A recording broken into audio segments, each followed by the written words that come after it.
อันมีพระพุทธพระธรรมพระสงฆ์เป็นสรณะตีปึงขอกราบแนบไต่ไหวสาถวายความเคารพมายังครูบาอาจารย์พระมหาเถรานุเถระตันเจ้าคณะพระสังฆาธิการพระภิกษุสามเณรเจ้าจุโตนจุองค์กูวัดวาอารามพร้อมตึงสำนักติภักสงฆ์ตัวเนอะเจริญปอนมายังบรรดาปออกไม่ออกศรัทธาตันสาธุชนนักศีลนักบุญคุณดีต่างหลายเนาะบ่ว่าจะเป็นคุณเฒ่าคุณแก่ปอหลวงแม่หลวงปู่ป่าลุงเอาอาศรัทธาตีนจองห้องวัดเฒ่าแก่หนุ่มกำใจยิ่งต่างหลายที่ว่าอยู่ตั้งบ้านตั้งจองหลังจากที่ว่ากินข้าวน้ำข้าวตอนกันแล้วบ่าย3 โมงนะก็มาพบมาปะกับรายการสารธรรมยามบ่ายซึ่งวันนี้ก็ดำเนินรายการรับผิดชอบดำเนินรายการโดยต้นตัวแห่งอาตมาภาพเนอะเก่ากับผมตุลุงนันชัยวัฒนาคเสโนจัดรายการอยู่ที่วัดพระธาตุดอยน้อยตำบลดอยหล่ออำเภอดอยหล่อจังหวัดเชียงใหม่ก็มาพบกันแถมวันหนึ่งเนาะวันนี้ก็ตามปกติก็จะเป็นรายการของครูบาอาจารย์เนาะวันพุธนี่จะเป็นรายการตอบตั้งปัญหาเนาะโดยเมตตาอาจารย์ท่านพระครูอภิวัฒนาวิกรมเปิ้นก็จะมาเข้ารายการดำเนินรายการแล้วก็มี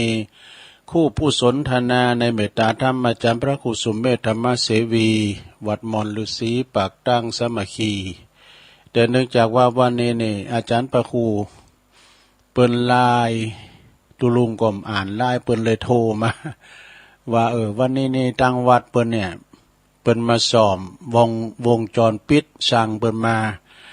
แล้วก็เปิ้นจะจักสายกำสังกาเนี่ยเปิ้นมาซ่อมเนาะบางจุดมันมีแสงมีออกกล่องให้ค่ะแล้วก็จอมันซ้ำอยู่ในห้องส่งแล้วก็บัสโดกเนาะเปิ้นจะเข้าจะออกเลยเนาะจะเยกยักจะแบบเป็นสมาธิอีนะเปิ้นก็เลยโทรมาหาตุลุงเนาะสดเสยไหว้กำเลยนะว่านี่ตุลุงก็ไม่ได้จัดจะกำหรอกแต่ว่านี่ก็มันดังหลายตีเนาะตีวัดห้วยตองซักก็ดักเซฟอีนะแล้วก็ดีวัดฝายหินไปก็ถ่ายทอดนะรายการสดเปิ้นเตดน้ำเตดธรรมแล้วก็ทางเมืองฟางนี่หับอยู่ตุลุงก็เลยเปิดครูบาเจ้าอินทร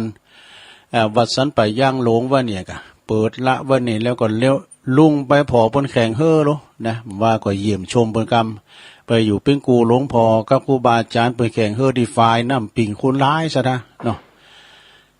แต่ถึง5 โมงเกือบจะถึง5 โมงก็ขึ้นมาตัดสัญญาณเนาะตัดสัญญาณวิทยุไปทางวัดปากตั้งเจริญกันนี่กะว่านี่ก็ไม่ได้เข้ารายการเนอะศรัทธาเนาะวันนี้ก็เลยมาชดเชยเนอะศรัทธานะในเมตตาธรรมอาจารย์พระครูอภิวัฒนาวิกรมเปิ้นบอกว่าตัวลงชดเชยแต่ว่านี่ให้กรรมวันนี้สร้างเพื่อมาซ่อมแซมมาซ่อมกล้องวงจรปิดเนี่ยนะตัวลงก็เลยมาเข้ารายการเนาะศรัทธาเนาะฟังกันไปเนาะบริหารเวลาวันนี้ก่อนน้อมนำเอาธรรมบรรยายเนอะเรื่องความกตัญญูมามาจามาเหล่าศรัทธาได้ฟังธรรมบรรยายเรื่องพระในบ้านความกตัญญูต่อบิดามารดาพ่อแม่เนาะก็เดี๋ยวก็ถาฟังต่อไปก็จะได้ประกาศ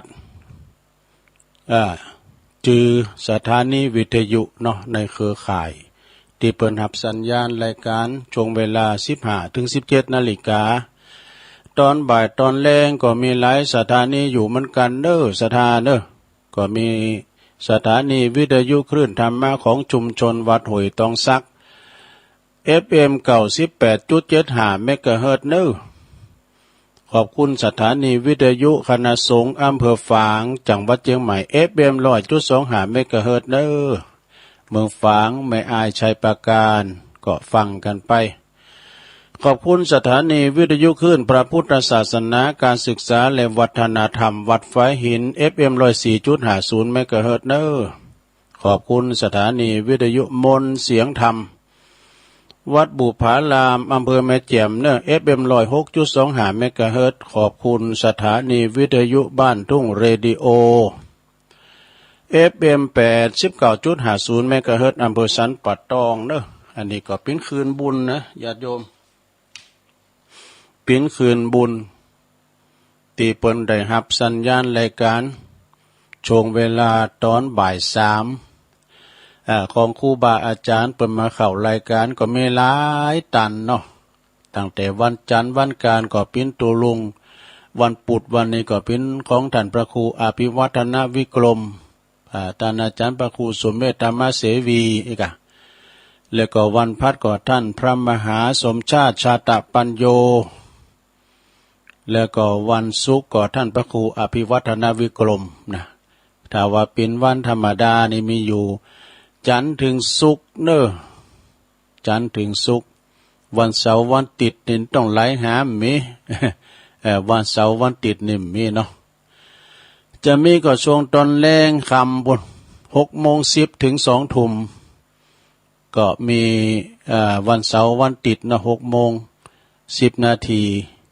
แล้วก็1 ทุ่มก็ย่างให้ก้ามนึงนะเพิ่นก็จะสวดมนต์ไว้ก่อนถึงทุ่มกึ่งถึง2 ทุ่มก็เข้าทำกรรมหลายตีแลตั้งแต่กระทงโลงในวันนี้เนอะสถากระทงโลงเจ้งใหม่ละปูนเพิ่นก็จะมีวันนี้แถมด้วยนะวันนี้ก็เป็นหลอบตาเจิกหลอบตาศิลจ้ะเนาะแล้วก็แข่งเฮ่อก็ยังมีอยู่นะแข่งเฮ่อก็ยังมีอยู่อย่างน้อยก็ติตานำปิงที่วัดปากล่องวันนี้ที่โนก็อยู่เนอะเดี๋ยวนี้นะเนาะปากล่องป่าล้านนี่แล้วก็อันตะวันนี่ก็แล้วไปสถาญาติโยมที่ฝ่ายนำปิงจัดโดยอบต.ท่านนายกเขาเปิ้นจัดเป็นครั้งที่2ความจริงก็จัดมาก็หลายปีแรกเนาะแล้วก็ย่างเป็นหลายปีมาถึงวันนี้ก็ฟื้นฟูก็เป็นปีที่2ไปเนาะโอ้มีหลายอย่างก็มีแข่งเฮ่อแข่งกองลงปล่อยวาวมีย้อนยุกมีมวยนะก็เป็นที่ว่าเป็นจุดศูนย์กลางพี่น้องตั้งละปูนฝั่งปิ้งก็มาแอวได้ตั้งอำเภอดอยหล่อเจียงใหม่ที่ไหนก็มาแอวได้น้ำปิ้งก็หนักมันหนาฝายเนาะดูตางน้ำมันหนัก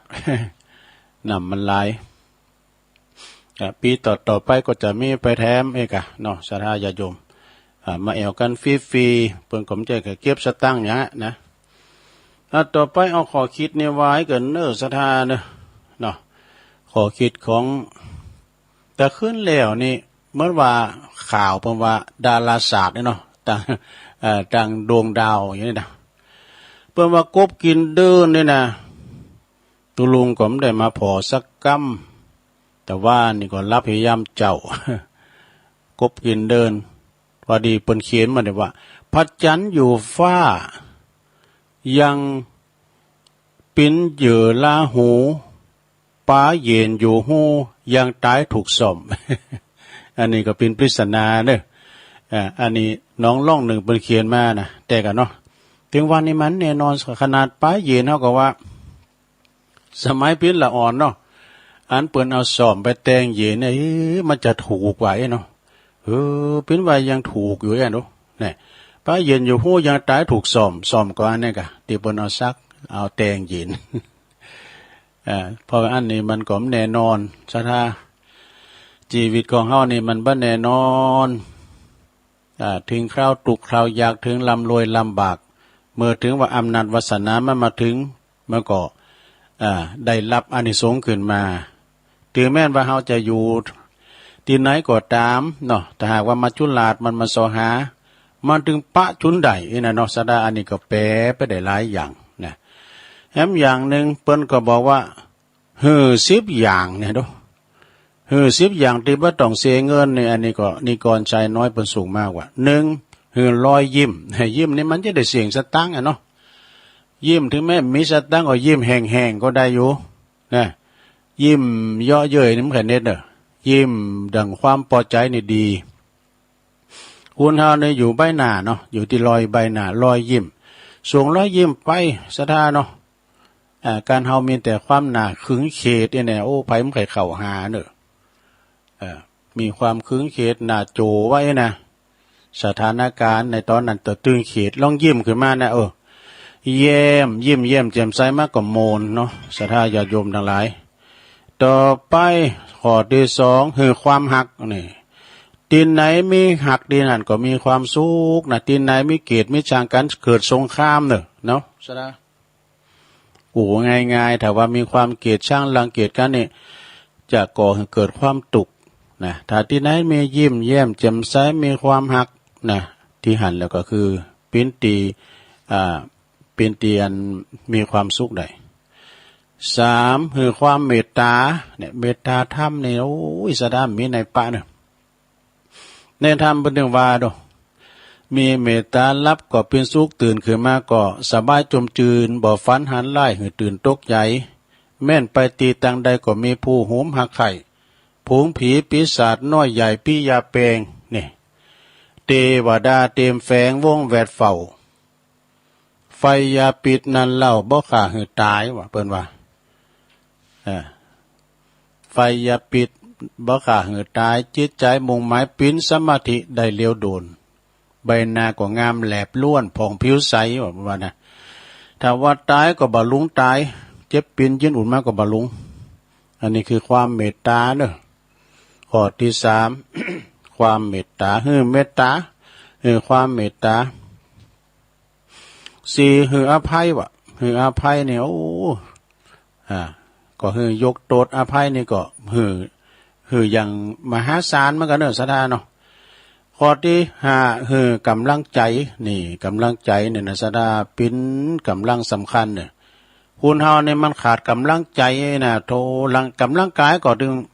อ่อนเปเพแรงเด้อมีกำลังใจกำลังกายก็จะอ่อนโป๊ะเป๊ะไปหมดนะมีกำลังใจกำลังกายก็จะบาแข็งแห้งต่างมาเนาะข้อที่หกคำแนะนำนี่แนะนำแต่คำดี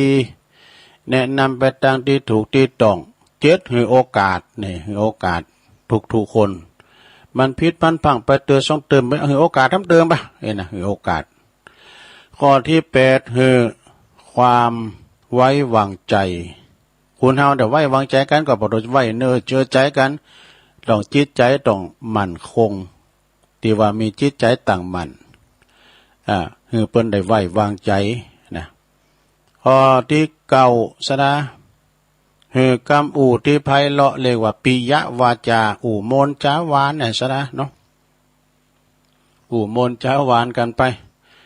แล้วก็ข้อที่สิบความสำคัญไม่เก่าข้อได้สิบข้อเนาะข้อที่สิบความสำคัญความสำคัญทั้งสิบอย่างนี้ยิงยิงได้เปิดว่าจะยิงก็ยิงมาวะยิงยิงได้ยิงหายยิงมาเนาะศรัทธาขอทานเนี่ยขอบคุณเนอะตีเปิ้นส่งมาก็คือไอ้นี่ก่อนชายน้อยนะก็เดี๋ยวก็ยังมีน้ำอยู่เนาะก็เดี๋ยวอันนี้ไว้ก่อนเอาละศรัทธาญาติโยมดังหลายตัวลุงก็จะเอาธรรมมาว่าเป็นธรรมบรรยายเนอะเรื่องความกตัญญูคุณความกตัญญูเรียกว่าพระในบ้าน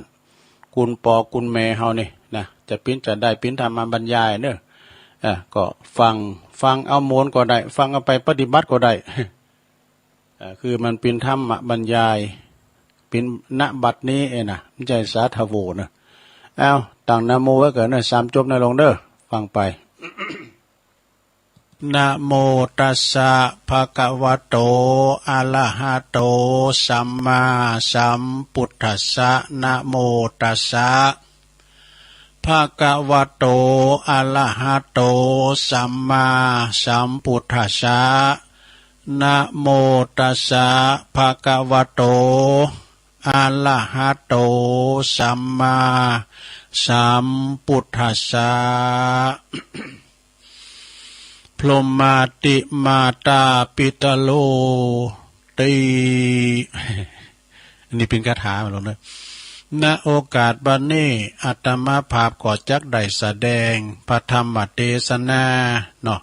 เปิดประดับสติปัญญาเพิ่มพูนบุญยรศีที่ตันเจ้าภาพเนาะได้ไปอาราธนาพระสงฆ์มาเตศนี่นะเพื่อจี้เหตุจี้ผลสารธรรมคำสอนในพระพุทธศาสนาให้แก่บรรดาลูกเต่าเหล่าล้านเลนนะอันนี้สมมุติว่าเป็นมีงานศพนะลูกนะทำเนี่ยเป็นเตียดงานศพลูกและก็พ่อแม่พี่น้องศรัทธาตันผู้มีเกียรติเนอะที่ได้มีโอกาสมาร่วมทำบุญทักษิณานุปทานเปิดอุทิศบุญกุศลไปหาผู้ที่ลงหลับนะได้ลูกหลานก็มาโหนล้ำลึกนึกถึงบุญคุณผู้ที่มีคุณแก่ลูกแก่หลานนะก็คือสิ่งที่เปรียบนะก็คือพ่อแม่นะพ่อและแม่เนาะฉะนั้นจึงได้ปาการทำบุญอุทิศส่วนบุญส่วนกุศลไปหาเปิกแสดงความกตัญญูกตเวทิตาธรรมที่ตันได้เล่งดูอุปธรรม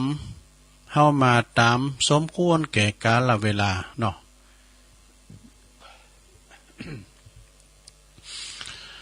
เพราะว่าพระคุณของพ่อของแม่หรือว่าพระพรหมของลูกนี่พระพรหมนี่มีสี่หน้ากันนะลงเด้อมีมากมายนะบุญคุณของพ่อของแม่มีมากมายมหาศาลดังกำโบราณบัณฑิตนักปราชญ์เปิ้นเปรียบเทียบไว้ว่าคุณพ่อคุณแม่เนี่ยได้เอาหยังมาก็ถึงตึกเต้า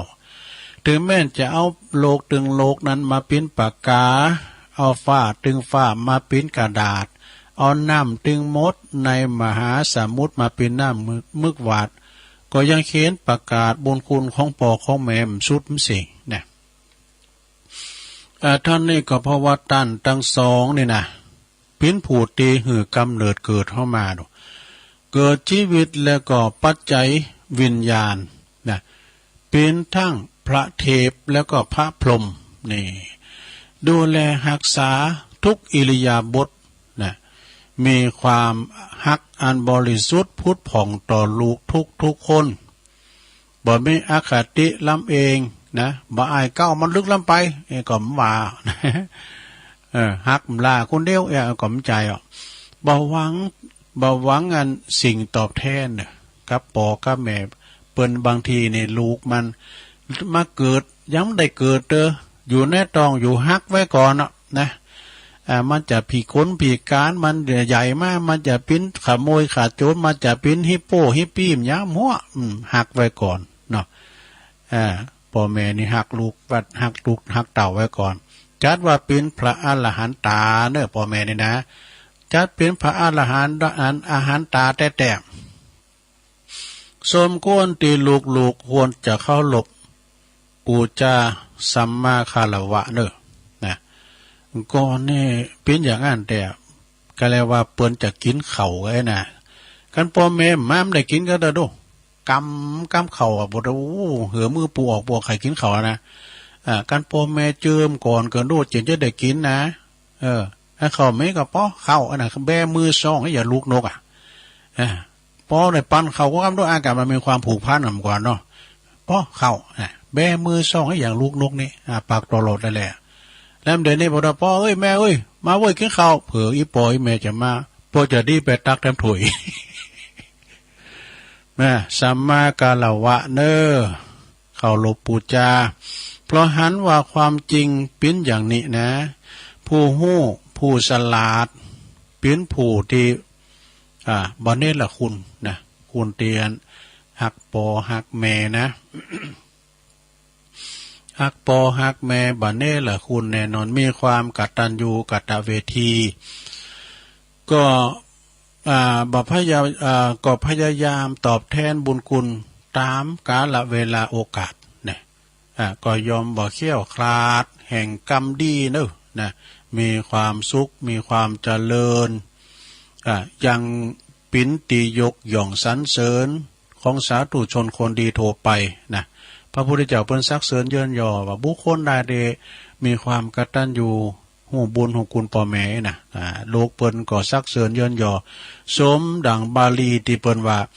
นิมิตตังสาธุรูปานังกตัญญูกตเวทิตาแปลความว่าความกตัญญูกตเวทีเป็นนิมิตหมายของความเป็นคุณดีเนอะ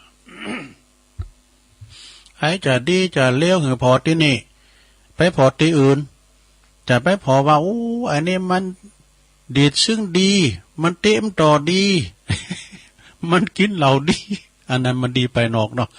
ดีไปในจะต้องมีความกตัญญูกตเวทีเนอะถ้าจะหืออูถูกต้องตามเหตุผลแล้วการจัดทดแทนตอบแทนบุญคุณของพ่อของแม่นั้นควรติดใจเยะเหตอนที่เปิ้นยังมีอินทรีย์ชีวิตเนี่ยนะตอนที่พยายามตายเลยเนาะสดาเนาะจะได้ปลื้มจิตปลื้มใจทั้งโตตันแล้วก็โตเฮาตวยได้เป็นยาชาโลมจิตใจหือตันนะหือมีจิตใจสดชื่นเบิกบานนะมีอายุยืนนานมีอายุยืนนานต่อไปได้สิ่งที่สำคัญคือเล่งน้ำใจซะนะเนาะเล่งน้ำใจหือตันน่ะโดยลูกประพฤติปฏิบัติดีสอบนะบันลักบ่จกบ่ให้บ่ปินอันธพาลบ่ปินแว่นนะประกอบไปโดยหือมีศีลมีธรรมตันก็สุขใจแล้วสดาญาโยมทั้งหลายเอ้ยเดี๋ยวนี้นักเกพอเนอลูกหลานเดี๋ยวนะก่อนแน่ต้นลุงในโดนฝ่ามือแป่นนะใส่เขาตาบขาเนี่ยตาบลุงเฮินได้ดูขาบอยู่ในเฮินบุญต้องลุงเฮินสักอย่าเจ็บนักปวดเดี๋ยวนี้ต้องไปตีเขาเนอะเราไปสั่งสอนไปด่าเขาให้หน่อยนะบริษัทตัดรถเครื่องแอนแล้วอยู่เฮินเปิดมาบุญอูดถึงความตุกของปอของแม่เนาะซ้ำเตือนเนี่ยเปิ้นมาบอกเหรอนะลูกมึงงั้นโตเลยเฮ้ยแต่ในลูกโตแต่เนี่ยเป็นโหหน้าปลาเวาะไปนะมันมาโตยเขานะกา ยังปอกเอาลูกอยู่นะลูกเขาในแต่ดีกามันมาโตยเขาจู้มันไปอ่ะ แม่เนี่ยปิ้นตีหือกำเนิดเกิดลูกนะแสนที่จะลำบากอยากเกียนเขียนใจเอาชีวิตเป็นเดิมพันนะเอาชีวิตเป็นเดิมพันนะยามเมื่อลูกอยู่ในต่องในคันจะลูกจะนางจะยังจะเตี้ยวจะเยียวจะสมาหน่อยจะทายก็คือระมัดระวังกุยอย่างต่างเตียวทุกอิริยาบถสีนางนอนยืนเดินนอนขอมก็ไม่ได้เด้อคุณมาเนี่ยเนาะไอ้พวกกระดึงตลาบได้ลูกเกิดออกมานะก็เป็นอันตรายแก่ก็เป็นอันตรายต่อลูกนะจะยังจะเตียวกินอาหารก็อดกินอดกันงดของเค็มของเผ็ดของหวานของขมของขมแต่มีกันของห้อนนะของสาแลงโกจะเป็นปิดเป็นไพ่แก่ลูกครบ10 เดือนนะลูกก็เกิดออกมาปิตามารดาก็โสมนัสยินดีปรีดาปาหมดเนี่ยเมื่อกับได้เพชรได้แก้วสารพัดนึกกาแสนกาลาดนะลูกเกิดออกมาล่ะทานุถานน้อมกล่อมเก่งหอบลุมลาบ่หือพลากสายตากูเจ้ากูคำนะเอาทันเอานมจอมปากหือลูกได้ดูดกินนะตึงวันตึงคืน น้ำนมของแม่เนี่ยก็ปิ้นเลิดเนอะมันเจอเฮานะลองบีบน้ำนมให้แม่ใส่ถ้วยใส่แก้วก็ดีแล้วก็ผามหน้าฟ้านหน้าแล้วก็บีบใช่นะมันจะกลายเป็นสีแดงเลยนะอันนั้นแหละคือเลิศนะนี่หมอบอกนะ เปิ้นว่าเฮ้ยบทเพลงมีพันเพลงเนี่ยนะเพลงนี้ก็ฝนเดือน6เลือดในอกผสมกลั่นเป็นน้ำนมให้ลูกดื่มกินนี่แต่ก่อนนี่เป็นแม่นี่เป็นเลขลูกโดยนมแม่ดูพอจะหน้าเนมก่อนเนี่ยลูกจะเจอฟังพ่อแม่จะมีความผูกพันพอกินน้ำนมจากอกเลิศแม่ดูเนาะเลิศที่กันก้องมาเป็นน้ำนมกินเนี่ยมันจะมีความผูกพันมันจะมีกัดตันอยู่ เดี๋ยวนี้เขาอ้อนนุ่มอย่างนุ่มแปะนุ่มโง่ก็อ่ะนะนุ่มโง่ก็อ่ะโอ้โง่ทำมาเกิดพอโง่ขีดโตเนาะขีดร้อยขีดป้านโตลงจับใส่โง่ตัวดีก็ยังแควนหน่อยกะก็แล้วมันบีบว่าจับตัวโง่มันบัดนี้มันสลิดพิษปางเอาแล้วลูกก็จะสลิดพิษปางอย่างโง่เนาะแล้วเดินลูกเขาหายเนี่ยเอาโขดนุ่มเหยียดปากละลาเอ้ยจะไปหายในลานเนอนอนกอดโขดเนี่ยโขดนุ่มนะว่าใหญ่มากเนี่ยลูกเขาเนี่ยนอนกอดโขดเราถึงย่องอย่างที่อื่นมานั้นจะบ้านเฮาเนี่ยเอาฐานเขาใส่นะก็คือเลือดของแม่นี่แหละคือพระพรหมของลูกนี่พระพรหมของลูกนะมีแบบคือมีพรหมทั้งสี่มีวิหารทั้งสี่มีพรหมวิหารทั้งสี่นั่นเองมีเมตตาความหักใครหักโดยความบริสุทธิ์ใจนะกรุณาก็คือความอินดูสงสารแล้วก็หันอกหันใจเมื่อลูกตกละกรรมลำบากเนี่ยแล้วก็มุทิตาพลอยยินดีเมื่อลูกได้ดิบได้ดีบ่แสดงความอิสาริษยาเนอะกันบักกันแก่งลูกนะอุเบกขาเนี่ยก็หมายถึงว่าวางเฉยนะบ่ดีใจบ่เสียใจบ่เหยียบยำเมื่อว่าลูกถึงความวิบัติอับจนนี่นะบ่เหยียบยำแล้วก็พอออกสถานทั้งหลายพ่อแม่นี่นะคือเป็นพระเทพตัวเนอะคอยระมัดระวังรักษาลูกเต่าลูกห้อยตีนเต่าจอนนะดูห้อยตีนเต่าจอนอาบน้ำป้อนเข้านางเผานางเฝ้านอนเฝ้าบุตรตาอิดอ่อนจนพออิดพออ่อนกายยา นะรับเติกนอนเจ้าเหมือนอันลูกนะเป็นเจ้าเป็นนายเนาะพอลูกในเหมือนเจ้าเหมือนนายนะเนี่ยเปิ้นเล่งใหญ่ก้องใหญ่กันเล่งใหญ่มากแล้วปวดโตอย่างงูเห่างูจ้อง บางพองก็ลืมปอลืมแม่ก็มีนะบางพองเนี่ยปวดด่าแม่ด่าปอนี่มอกน้องนี่ก็มีนะมามีที่อื่นมันจะบั่นเฮามีเมืองนอกปุ่นมีญี่ปุ่นปุ่นโอ้เจ้าญี่ปุ่นเป็นไหนกันชูมาเนี่ยมันจำเตือนนะปวดเอ็กซาเอ็กตามแล้วปวดปอแม่เป็นน้องเนี่ยบางพองก็ละปอละแม่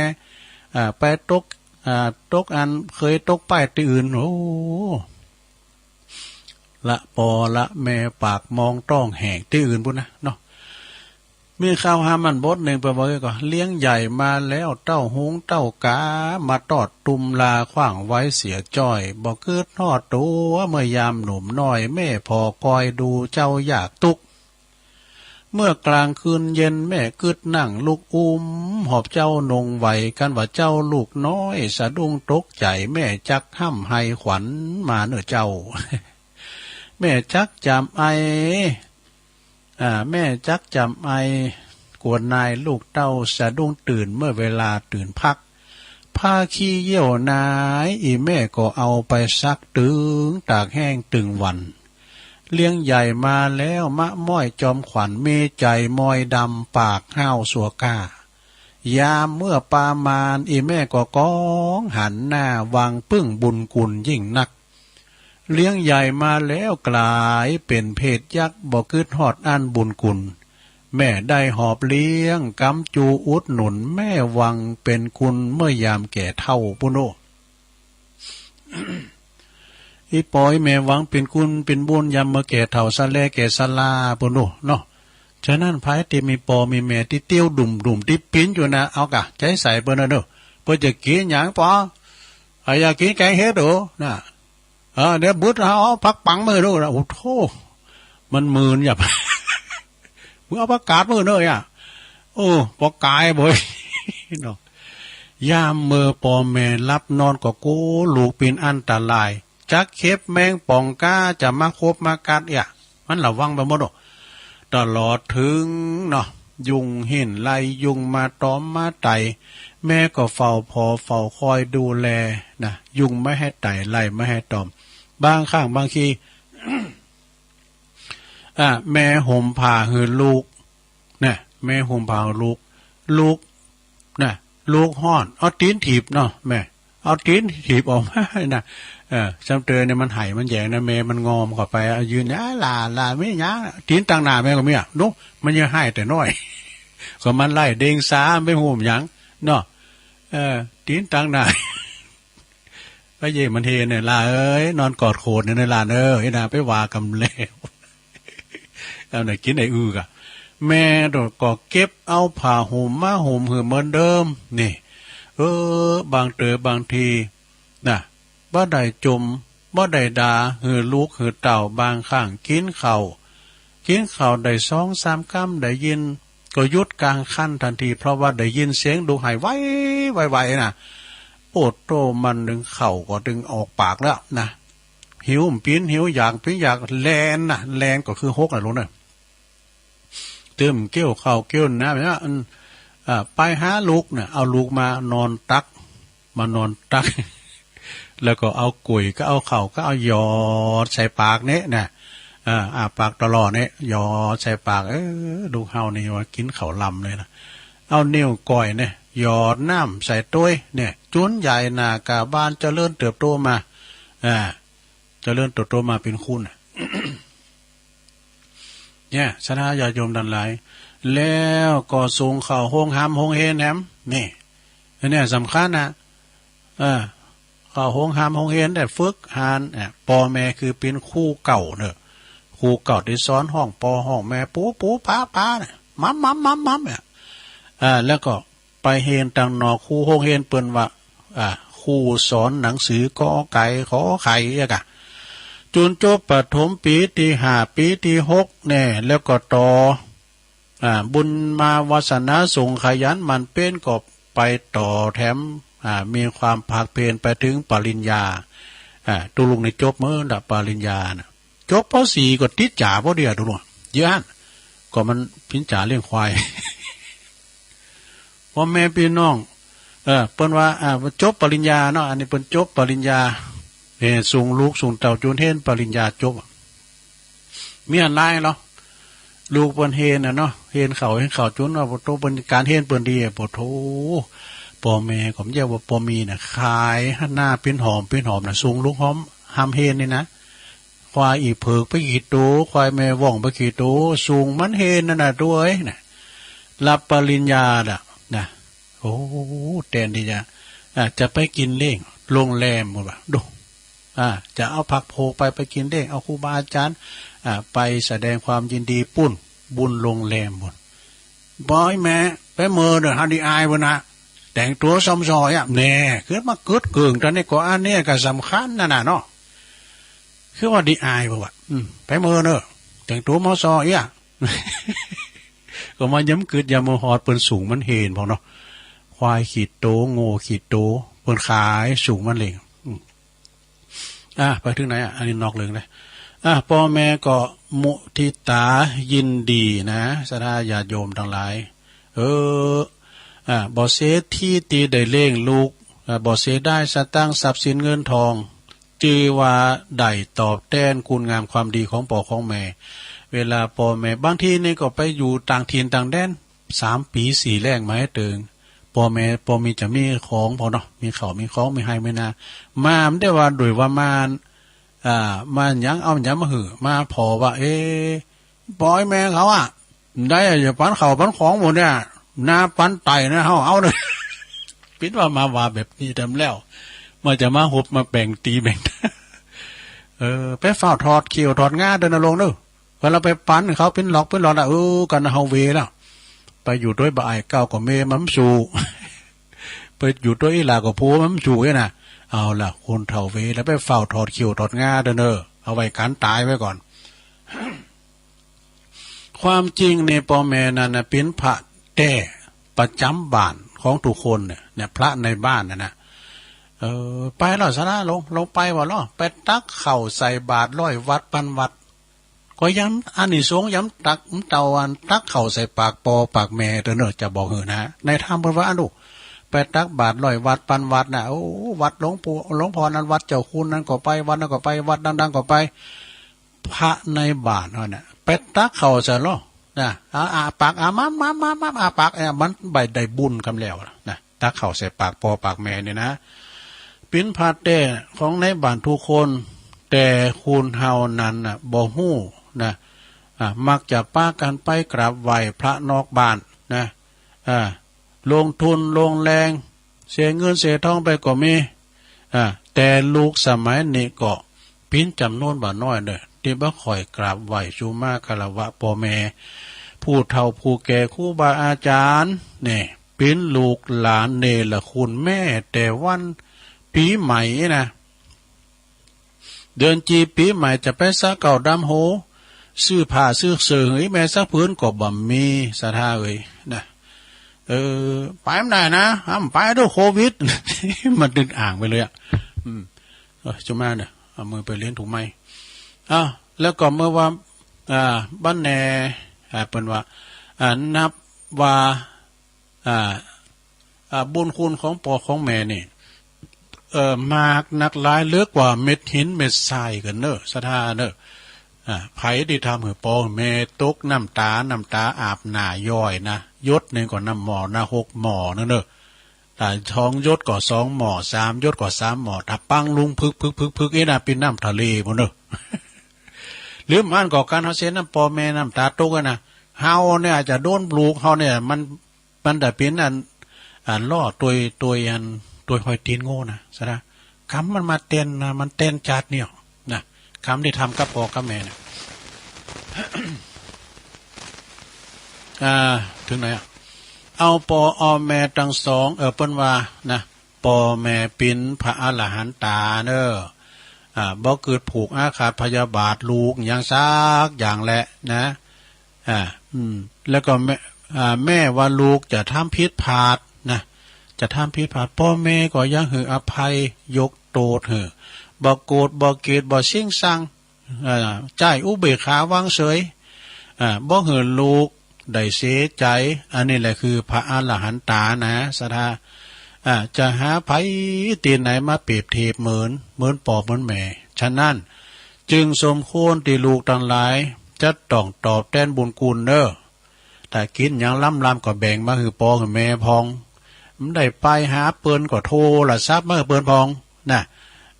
กินข้าวแล้วเสถากินข้าวแล้วพ่อกินข้าวแล้วกะพวกก็ดีใจได้ยินเปิ้นลูกมาตักเมื่อตันมีชีวิตอยู่เนี่ยก็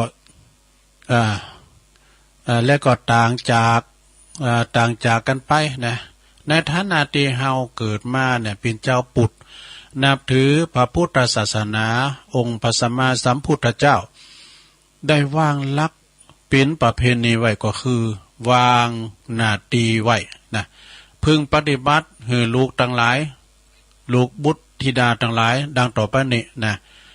คือบุตรพึงบำรุงด้วยสถาน5คือ1เปิ้นเล่งเฮามาก็เล่งเปิ้นตอบนะ2ช่วยทำกิจธุระของตัน3นะเวลาเปิ้นเจ็บป่วยเมื่อไข้ก็ไปดูแลตันนะ4ประพฤติตนโตเป็นคนดีคนดีเป็นคนรับทรัพย์มรดก5เมื่อพ่อแม่สิ้นบุญไปแล้วต้านก็เข้าของเปิ้นกะเด้อบางพองใน3 ปี4เลยบ่เคยตานก็เข้าของอีแม่แต่คันเดียวล่ำยั้งมันจะมากลับมาจูเฮาเนาะเทวดาเฮาได้6ดำรงวงตระกูลไว้เล่งดูกับเล่งร่างกายตันเล่งน้ำใจเป็นอย่างไรแล้วก็เล่งร่างกายนะเป็นอย่างไรก็ได้แก่เมื่อว่ามีเวลาตอนเจ้าตอนแรงทำอาหารการกินไหวหือตันนี่กันเนาะอีปอเปิ้นมักหยังอีแม่เปิ้นมักหยังน่ะเปิ้นอยากให้กินหยังอยากกินจะสอบอันใดมาสอบมาของข้าวของหวานอีน่ะตีปิ้นตีกินแล้วก็สะดวกก็โคนควายมาหือนะเมื่อว่าเปิ้นนอนนะเปิ้นจะนอนก็คือเปิ้นนอนสบายถ่ายเทสะดวกอากาศถ่ายเทสะดวกสบายโอ้หลายมันก็ลมแต่งโจไปกะมันอู่ไปทางนอกสุมาเด้อบ่อับบอบซกกับปกนะตีรับตีนอนเปิ้นนะก็พอก้อยดีๆมีห้องถ่ายนักถ่ายเบ้าเตรียมพร้อมได้ง่ายๆเด้อเพราะว่ายามเมื่อเฮาเป็นเด็กอ่อนเด็กขาเนี่ยพ่อแม่ก็ป้อนข้าวป้อนน้ำให้เฮากินนะของกินนั้นได้บ่ดีบ่ล้ำเนี่ย บ่อร่อยนะบางทีเขาก็งอนอ่อนปออ่อนแม่เนาะก็บ่พอใจกับอีปออีแม่นะถึงกับเอาทิ้งเอาควางไปก็มีนะมันงอนงอนพิละอ่อนเนาะเกินปีนตีสมาเนี่ยปอแม่นี่ปีนตีล่างขี่ล่างเยวหยังเฮานะย่าเมื่อเฮาไล่เด้งสาจะเป็นละอ่อนได้ขาของลูกๆเฮาก็จะต้องใจนี่ทดแทนใจนี่กำทดแทนบุญคุณพ่อแม่เนอะเรียกว่าทดแทนค่าน้ำนมเนี่ยตันสาธุชนพอออกไม่ออกตันผู้ฟังตันหลายนะคุณเฮาเนี่ยบ่เหมือนสัตว์นะขอสัตว์เหมือนกันคนเฮาในสัตว์ประเสริฐด้วยสัตว์ที่ประเสริฐนะมีมันสมองมีความคิดดีเลิมนะแปลงไปเพื่อบินบ่เนี่ยลิงมันแปลงใจจางเนาะมีความหู้มีมันสมองนะสำหรับมนุษย์คุณเฮานี่นะพอผอมหมูก็สุมาหมูหมาเตอะนะมันบอกหู้ว่าไผปิ้นไผปิ้นปอปิ้นแม่มันแต่มันหู้ว่าดูดกินนุ่มแม่มันยามเมื่อมันคลอดเกิดใหม่ๆได้เนาะนะพอมันใหญ่ขึ้นมามันก็บอกหู้ว่าไผปิ้นปอปิ้นแม่มันเนี่ยนะสตาลิสานนะรู้นะ สำหรับคุณเฮาเนี่ยถ้าว่าบ่ฮู้จักบุญคุณของพ่อของแม่ผู้บังเกิดเกล้าแล้วนี่บ่ปฏิบัติเอาใจใส่ดูแลพระพุทธเจ้าเพิ่นตรัสไว้ว่าเหมือนไม้ลอยน้ำยังดีกว่าคือว่านั้นหรือว่าตีตันว่าไม้เต้าคุณเฒ่านี่นะยังดีกว่าลูกเต้าเนรคุณเนี่ยไม้เต้านี่มันได้หลายอย่างเนาะไม้เต้านี่นะไม้ลอยน้ำมันแห้งมาก็เอามาแป้งโลแป้งฟื้นได้เนี่ยเอาแป้งโลหนึ่งเขาแล้วก็ไม้เต้าของคนเฒ่าเนี่ยเอาพยุงกายก็จะล่มก้าเอาพยุงแต่คนอากตัญญูในละคุณเนี่ยอยู่ไหนก็ทำแต่ความเดือดร้อนแก่ผู้ไก่สนิทสนมผู้ไก่สนิทสนมผู้ปกครองมีทิฏฐิมานะลืมตนลืมโตแต่ว่าคุณในสมัยปัจจุบันนี่นะจิตใจห่างเหินจากศีลธรรมเปิ้นว่าปูจ้าวัตถุหลงวัตถุเหนือกว่าสิ่งใดบ่ใครสนใจใยดีกับปอกับแม่เต่าใดหนักนะมักจะละเลยเพิกเฉยดังได้หันในได้ยินอยู่บ่อยๆนะเปิ้นประกาศข่าวหน้าหนังสือพิมพ์บองกานะเช่นว่าขู่เข็นทำลายเตะปอตีแม่เนี่ยมันมีนะพลานทรัพย์สมบัติของปอของแม่เนี่ยกลายเป็นลูกยักษ์ลูกมารนี่ลูกผีลูกเปรตไปบ่น้อยนะปล่อยปอปล่อยแม่แก่เฒ่าอดอยากเข้าอดปากมองต้องแห่งตามยถากรรมเนี่ยแล้วก็บ่ตามหลักพระพุทธศาสนากรรมใดไผก่อมักจะได้รับกรรมนั้นตอบสนองเด้อลูกด่าปอด่าแม่ด่าปอด่าแม่วันหลังเนี่ยเขาก็จะถูกลูกของเขาเนี่ยด่าตอบแทนเนี่ยมันเป็นกรรมนั่นแหละสดาเนาะกรรมติดหัวจรวดนะเกิดตุบตีปอแม่เขาก็จะโดนลูกเขาเนี่ยทำเช่นนี้เหมือนกันหันมาไล่ๆหน่อยสดาเนี่ยมีนะยุคในสมัยนี้มีนะเพราะว่าเป็นตัวอย่างเหือลูกได้หันในปัจจุบันนะประเพณีของไทยเนี่ยเฮผู้ยอมรับนับถือพระพุทธศาสนาเนี่ยเมื่อว่าลูกเป็นปอจายอายุครบ20 ปีบริบูรณ์เนี่ยพ่อแม่จะอนุญาตให้ไปโบสถ์ปิ้นตุเจ้าไว้ก่อนเนี่ยอยู่ปุ้นอยู่ในวัดในว่าสักว่าซากาหรือว่านานกว่านานใกล้นะเปิดว่าทดแทนบุญคุณของปอของแม่อายุสืบทอดพระพุทธสืบทอดอายุศาสนาด้วยได้ศึกษาเราเรียนพระธรรมคำสอนอบรมบ่มนิสัยคือหูจากบุญคุณโตดคือหูประโยชน์แล้วจะประโยชน์คือหูจักแปลว่าหูดีหูชัวสิ่งที่ควรละคนเว้นจะได้เป็นคนดีมีคุณภาพพ่อแม่ก็จะได้หันซ้ายผ่าเลิงของลูกเนอะ แล้วก็จะสุขกายสบายใจจืนอกจืนใจการตอบแทนบุญคุณพ่อแม่นั้นก็บ่ใจว่าเอาทรัพย์เอาสมบัติมาหือปอหือแม่เป็นหมื่นเป็นแสนอ้างกอมใจหรือว่าจะเอาแก้วแหวนเงินคำอันที่เป็นของนอกกายบ่จี้ลังอย่างยืนเพียงแต่ลูกประพฤติดีเป็นคุณดีอยู่ดีมีความเคารพเจอฟังพ่อแม่มีสัมมาอาชีพนะบ่ทำผิดโตบทกฎหมายบ้านเมืองอยู่ตามศีลกินตามธรรมขยันละอามันเป็นทำมาหากินเล่งปอเล่งแม่เวลาปอแม่เจ็บไข้ได้พยาธิก็เอาไปกะนะปินเย็นเป็นก็แสดงความอาลัยยิ่งหนักก็ความหักของลูกที่มีต่อปอแม่นั้นก็เสมือนยาอันวิเศษเอามาอาบชโลมจิตใจของปอของแม่แม่จะเป็นของกินของฝากนะของฝากสักเพ่งเล็กน้อยเนี่ยตียิบยืนมาหือปอหือแม่ก็ตัวปอแม่ก็ปลื้มอกปลื้มใจเนอะหาสังเปรียบเทียบถึงบ่ได้นะแม่เนี่ยเอาหนังใหญ่มาปั้นเนี่ย กูบ่กายพ่อย ว่าเลยครับฉะนั้นน่ะในวันนี้นะบรรดาศรัทธาญาติโยมทั้งหลายได้ฟังนำธรรมคำสอนนะในเรื่องพระคุณกตัญญูนะกตัญญูพระในบ้านนะพระในบ้านก็คือปอคือแม่เนี่ยคุณปอคุณแม่มีนักมีหลายนะศรัทธาเด้อพระคุณปอนี่มี21คุณแม่มี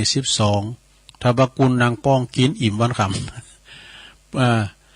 เดี๋ยวกันเนี่ยสหาตีกันเนี่ยเมื่อตันมีกระได้ เดี๋ยวได้มาระลึกนึกถึงคุณพ่อคุณแม่นะที่หือกำเนิดแล้วก็หือเลิศเน้อหือชีวิตเฮามานะโอ้มีหันลายในปืมปีติแต่แม่เพิ่นไปหับจังฟันอ่อยในไฮวะแล้วหลานนั้นมันจบปริญญาเนาะใส่สูตรปริญญาน่ะเตียวมาตั้งจากไปกราบเท้าแม่ปุ่นน่ะที่สนอ่อยว่าโดประกาศอกแหละบอยแม่เขาไปเมินเนอะอายเหมือนแต่งตัวกับมอชออะไรนี่มันเข่าทาตลอดถึงเล่งดูอุปถัมภ์แล้วก็แนะนำพร่ำสอนเฮือตันนะได้เมื่อตันได้สินบุญไปแล้วรับตาล้าโลกไปแล้วเขาก็ปิ้นตีห่วงหาอาวรเขาก็ไปเปิ้นลมหายใจจากไปเขาก็ต้านขันเข่าขันน้ำไปหือเปิ้นนะเวลาเปิ้นลงรับขันไปก็ขอต้านขันเข่าหาเปิ้นเนาะดังตีตุลุงได้เทศนาบรรยายธรรมเลิงกัตตัญญูพระในบ้านนะก็มาก็พอสมควรแก่กาลเวลาเนาะก็ขอสมมุติอยู่ที่ลงปรุงไว้เพียงแต่อีเอวังก็มีด้วยประการฉนี้สาธุสาธุสาธุเอาแล้วศรัทธาญาติโยมทั้งหลายจบลงไปพระในบ้านความกตัญญูต่อปอต่อแม่บิดอนมารดาเนาะเป็นปฐมเทศนาแบบบรรยายเนอะแบบปัจจัยสาธาโวผูกไว้สาธาโวมาเนาะความจริงตุอุ้ยของตุอุ้ยก็มีนะเจ้าก็ยิบมาเลีบแล้วกันทำปืนเมืองเรื่องลูกยักษ์ลูกมารลูกลักลูกยักษ์ลูกมารของตุอุ้ยบุญปันนะปุญญธรรมโมวัดแม่โป่งก็คอยเอามาเลีบเตียถึงสะได้ได้ฟังเป็นธรรมสาธาโวเนอะสะดาเนอะขอบคุณเนอะสะท่าที่ฟังกันไปตุลุงก็เตะไปเตะพองหลินพองเนาะคลายเขียดกันไปเนอะสะท่าญาติโยมทั้งหลายก่อนที่จะเปิดสายหลบแหลกเอาปอนนี้ก่อนเนาะสะท่าเอาปอนทำไว้ก่อนเนอะทำนี่ก็ขอบคุณตั้งท่านพระอาจารย์สมเพชรปัญญาโนนะมอบไม้ถวายมาเนาะพระในบ้านความกตัญญูเอาปอนก่อนสัพพิติโยวิวัจจันตุสัพพะโลโกวินาศตุมาเตภวัตวันตรายโยสุขีติขายุโกภวะอภิวาตานาสีลิสานิจังวุตตาปัจจายโนจัตตาโลธรรมาวัฏันติอายุวันโนสุขังปะลาเอาแล้วเนาะ ขอบคุณเนอะสถาที่ฟังกันก็มีตักมาตั้งหลายชมลมสกาย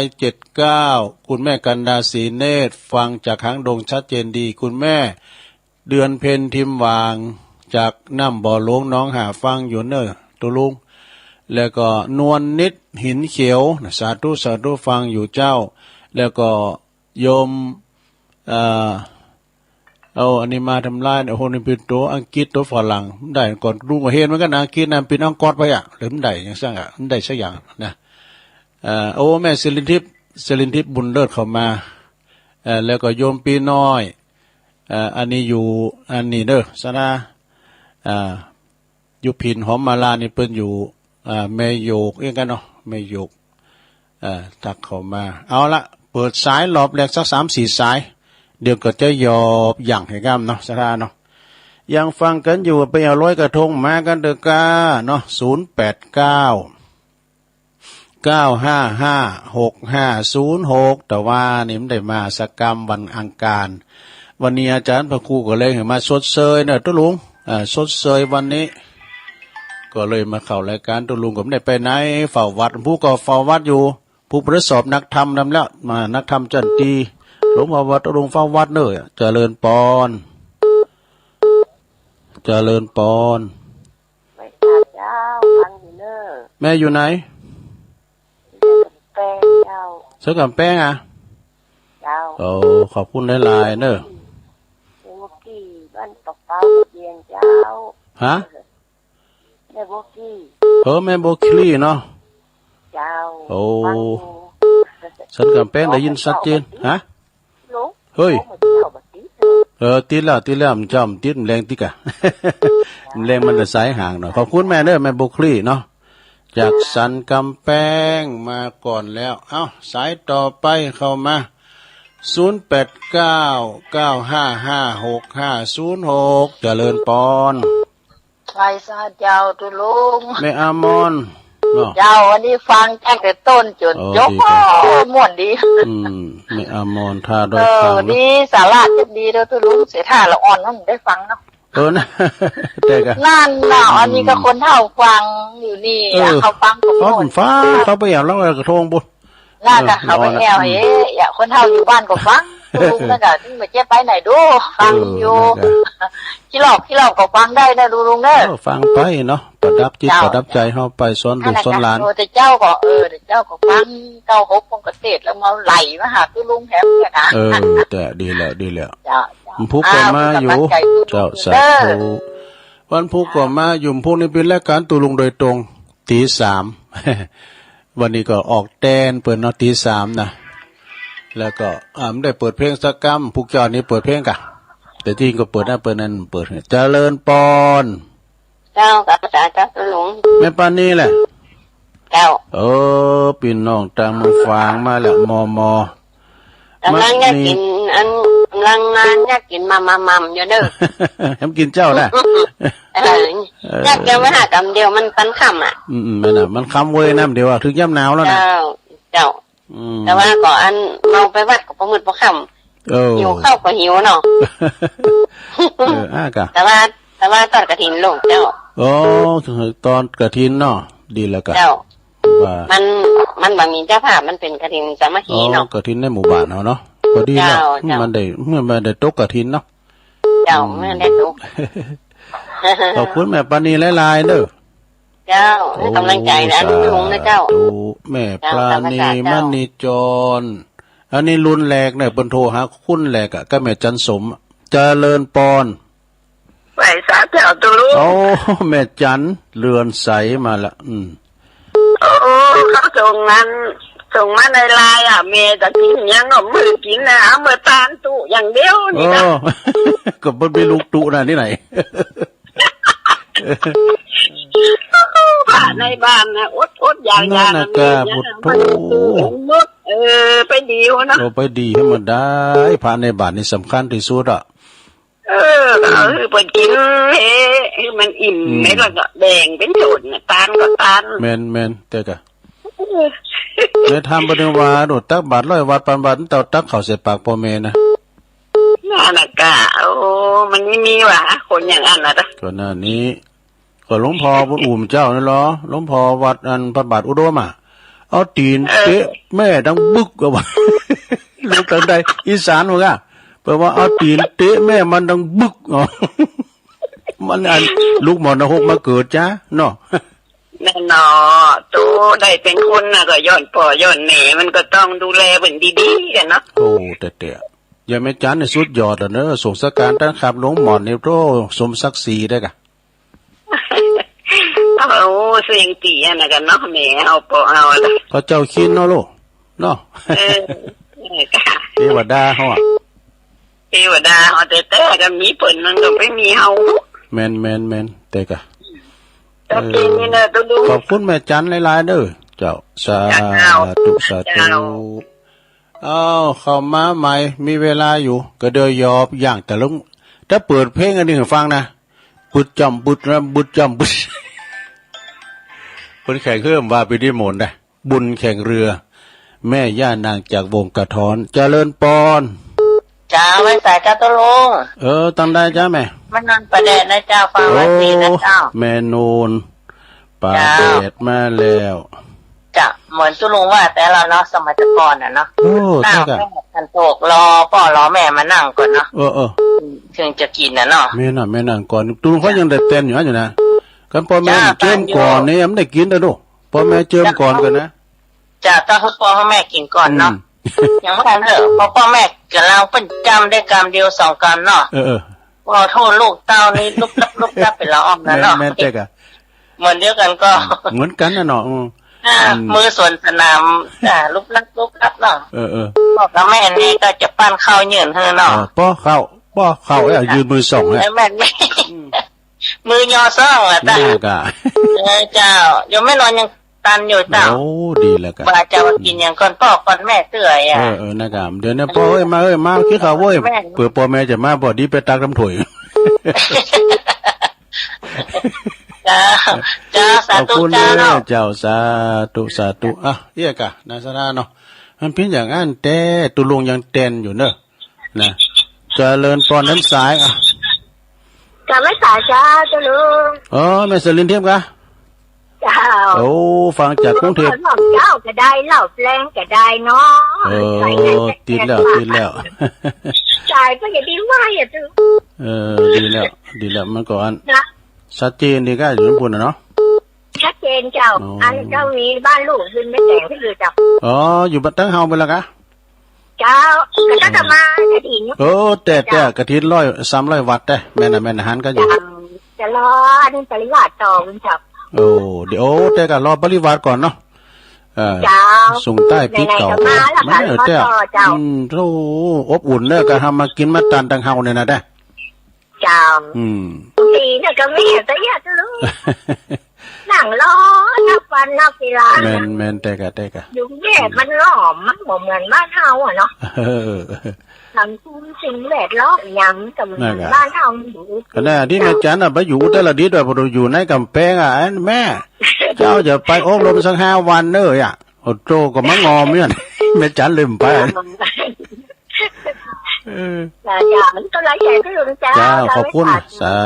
ธุโอ้แม่สิรินทิพย์บุญเลิศเนาะเอาให้ได้อีกกันบ่เนาะมาแล้วยายพรกะยายพรสุดท้ายกันเนอะยายพรหล่องวัวแดงฟังเจ้าแล้วบ่ฟังดีแล้วฟังไปติดเนอะข้าวนี่จะดีเลยเนาะข้าวหำจะดีอ่ะกินต้านอยากน้ำเอาไว้ลงหลายจักได้สบายเกิดสุขไปน่ะโอ้บัดนี้ลืมแม่มดีนะโทษเรียนผู้มีกุลไปได้จะได้เนาะจะขอบคุณเนอะเอาให้ตะอีก่อนยายพรหล่องโบแดงเดี๋ยวก็มาปักกันแท้หมายเนอะทรงที่2เจริญพร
นา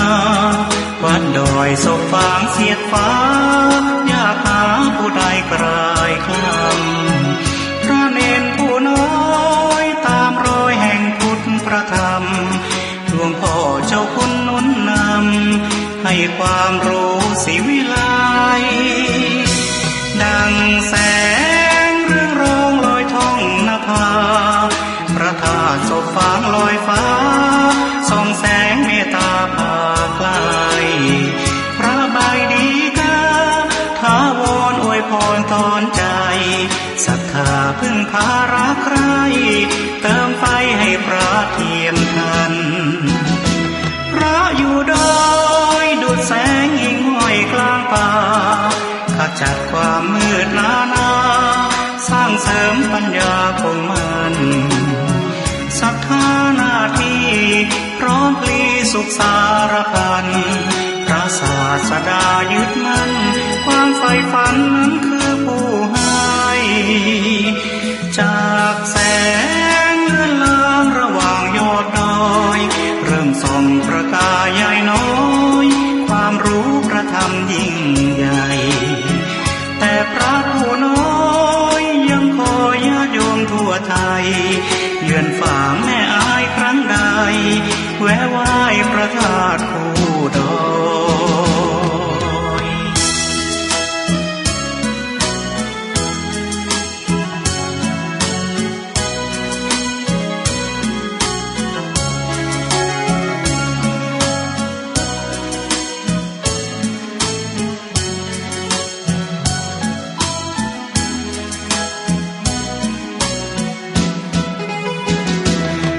อยู่ดอยดุจแสงยิ่งห้อยกลางป่าขจัดความมืดนาสร้างเสริมปัญญาคงมันศรัทธาหน้าที่พร้อมพลีสุขสารพันพระศาสดายึดมั่นความใฝ่ฝันนั้นคือผู้ให้จากแสงเลื่อนลางระหว่างยอดดอยเริ่มส่องประกายใหญ่น้อยความรู้พระธรรมยิ่งใหญ่แต่พระผู้น้อยยังคอยญาติโยมทั่วไทยเยือนฝ่าแม่อายครั้งใดแวะไหว้พระธาตุคู่ดอย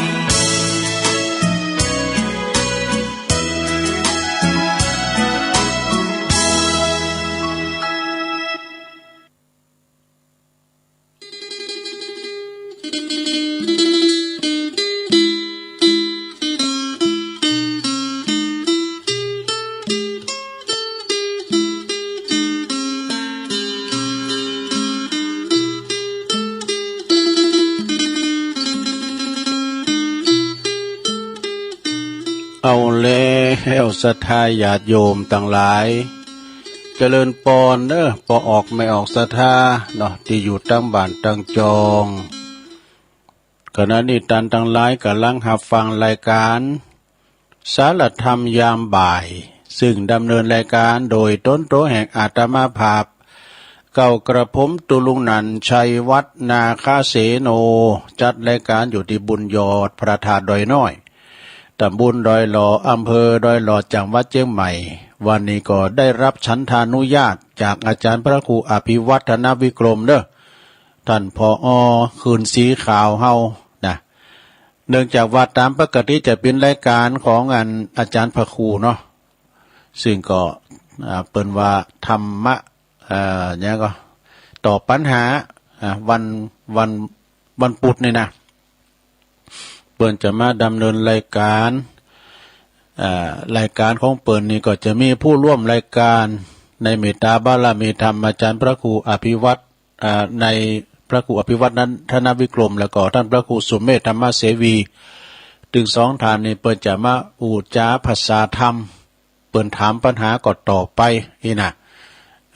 ซึ่งก็วันนี้เนื่องจากว่าเปิ้นมาซ่อมแซมนะซ่อมมันกล่องวงจรปิดมันบอดไปหลายจุดนี่นะแล้วก็จะต้องเข้าออกมาพอจอมันปิ้นเตอกับจอมันซ่อมอยู่ในห้องส่ง จอมันอยู่ในห้องส่งอย่างตะลุงนี่ก็จออยู่นี่ จอมันอยู่เดือนเนี่ยนี่นาห้องสูงเนี่ยกะนะการหอกกายไปกันมาก็ไฟออกหันมาประมาณเนี้ยกะไฟเข้าไปออกก่อหันหมดอ่ะ18กล่องใช่นะกาบุญดอยนะมีหลายจุดเนอะแล้วก็เอาไว้เตียนห้องหลวงพ่อก็มีที่ห้องสำนักงานก็มีจอมันนะ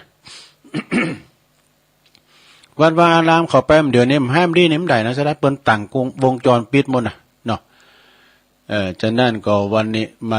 ดำเนินรายการเต้นเปิ้นอันนี้ก็อันนิวซีเว่นมาอีกกัน ครูบาอาจารย์มาหลายตุนเปิ้นไปทางโฮงวะแต่ได้มาทางหลวงพ่อจ้ะศรัทธาญาติโยมทั้งหลายงานการก่อนแล้วไปละปินอดีตมาแล้วว่าก็ปินอดีตวันนี้แล้วนะสาระวันนี้ก็จะปินอดีตพุกโอ้ว่านี่ก็เบิ่นมาแอวพอแข่งเฮ่อก้อนก็ปินตาดีมนดีงานเนาะคุณก็นักก็หลายก็ปินอดีตไปแล้วเนาะถึง2ฝั่งปิ้งหลายปุนหลายพิหลายปุนนะก็ดอกเครื่องเสียงเปิ้นจับใจขนาดได้เปิ้นเปิดเพลงอย่างตุลุงเปิ้นเจ้านะมงตึกมงปินเพลงอันนี้กะปินเพลงงานแข่งเฮ่อบุญแข่งเรือเน้นหน่อยมีหยังเดี๋ยวก่อนเนอะเน้นหน่อยมามีหยังมีอะไรเน้นเดี๋ยวก่อนเนอะแม่เนอะเดี๋ยวแป๊บเดียวนะ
เอาแล้วศรัทธาญาติโยมทั้งหลาย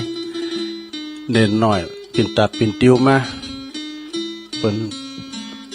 มาหาหลวงพ่อเปิ้นทำปะกันเนาะเปิ้นมาตั้งศาลาชัดนี่กะเปิ้นจะไปที่ยอดชัดครูบาอาจารย์ทั้งหลายปีงเปิ้นเปิ้นมาแล้วก็อู่กันไปละเสร็จสับเรียบร้อยเนาะอู่ถึงไหนอ่ะจ๊ะการแข่งเฮ่อก็จบลงไปศรัทธาญาติโยมทั้งหลายเป็นอดีตไปแล้วเนาะเป็นอดีตไปแล้วแล้วก็งานการก็ส่ง7 วันที่ผ่านมาก็ต้องได้ไปลมกินลมตานกับหลายวัด เพราะว่าจะเป็นวัดหนองเหงก็ในตาบารมีธรรมอาจารย์พระครูวรธรรมนาถงานเปิ้นใหญ่เนื้อคุณหนักคุณหลายด้วยเปิ้นยกยอดชัดซุ่มประตูด้วยประตูวัดน่ะสืบจ้าตาลงโตยเอกคุณหนักคุณหลายโหงตานก็มีหลายจากหันก็มาวัดปากตั้งเจริญ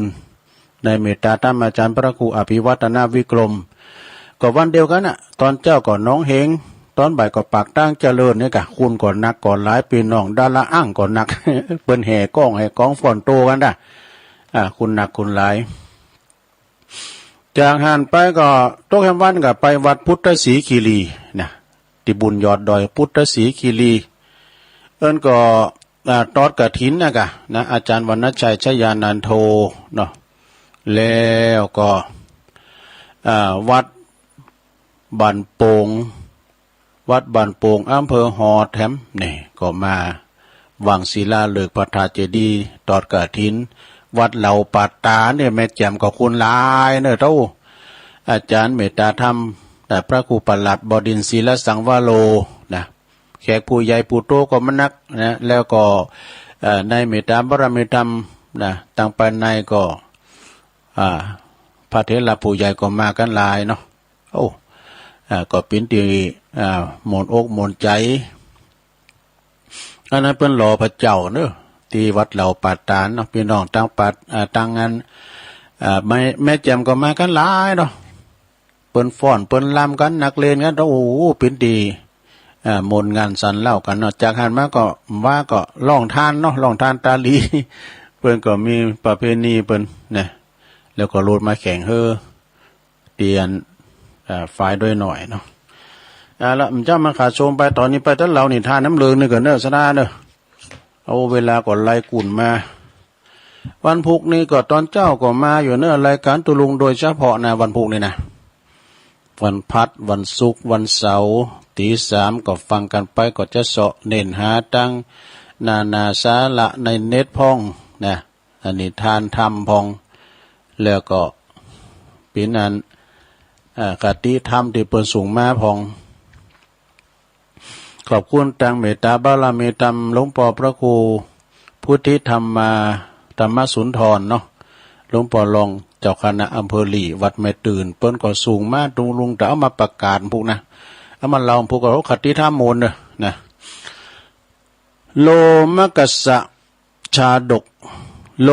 มกัสสปะชาดกอันนี้ฤาษีระลึกตนนี่ลืมสติไปกรรมเนาะอันนี้พินิธานชาดกเนอณเจตวันวิหารเนอสถานเนอพระพุทธเจ้าของเฮาในเปิ้นตรัสชาดกเรื่องนี้เปิดสอนให้พระภิกษุที่อยากจะซึกรูปหนึ่งเนอะใครซึกแต่เนอนะเปิ้นก็ว่าผู้ที่มียศสูงสักก็ตามยังเสริมจากยศได้รับเพราะได้รับกิเลสนะเพราะกิเลสความว่าเนอะในอดีตพระตถาคตของเฮาในเสวยพระชาติเป็นบุตรของปุโรหิตมีนามในครั้งนั้นว่ากัสสปะกุมารนี่กัสสปะกุมารนะในวันที่กัสสปะกุมารเกิดนั่นนะก็เป็นวันเดียวกันที่พระราชโอรสของพระเจ้าปาลาณสีประสูติด้วยว่าเปิ้นสหชาติเปิ้นเกิดมาวันเดียวกันนี่กะนะทั้งสองใหญ่นากาบ้างก็เลยเป็นสหายกันเป็นเสี่ยวกันเนาะเป็นสหายกันตั้งแต่เยาว์วัยมาละนะจนเจริญวัยใหญ่นากาบาลพระโอรสก็ได้ขึ้นครองราชย์ต่อจากพระบิดาก็มีนามว่าพระเจ้าพรหมทัตนี่พระเจ้าพรหมทัตเมื่อสหายปิ่นพระราชาไปแล้วเนาะกัสสปะกุมารก็หันว่าบ่มีประโยชน์อันใดและที่จะได้อยู่ครองเรือนอีกต่อไป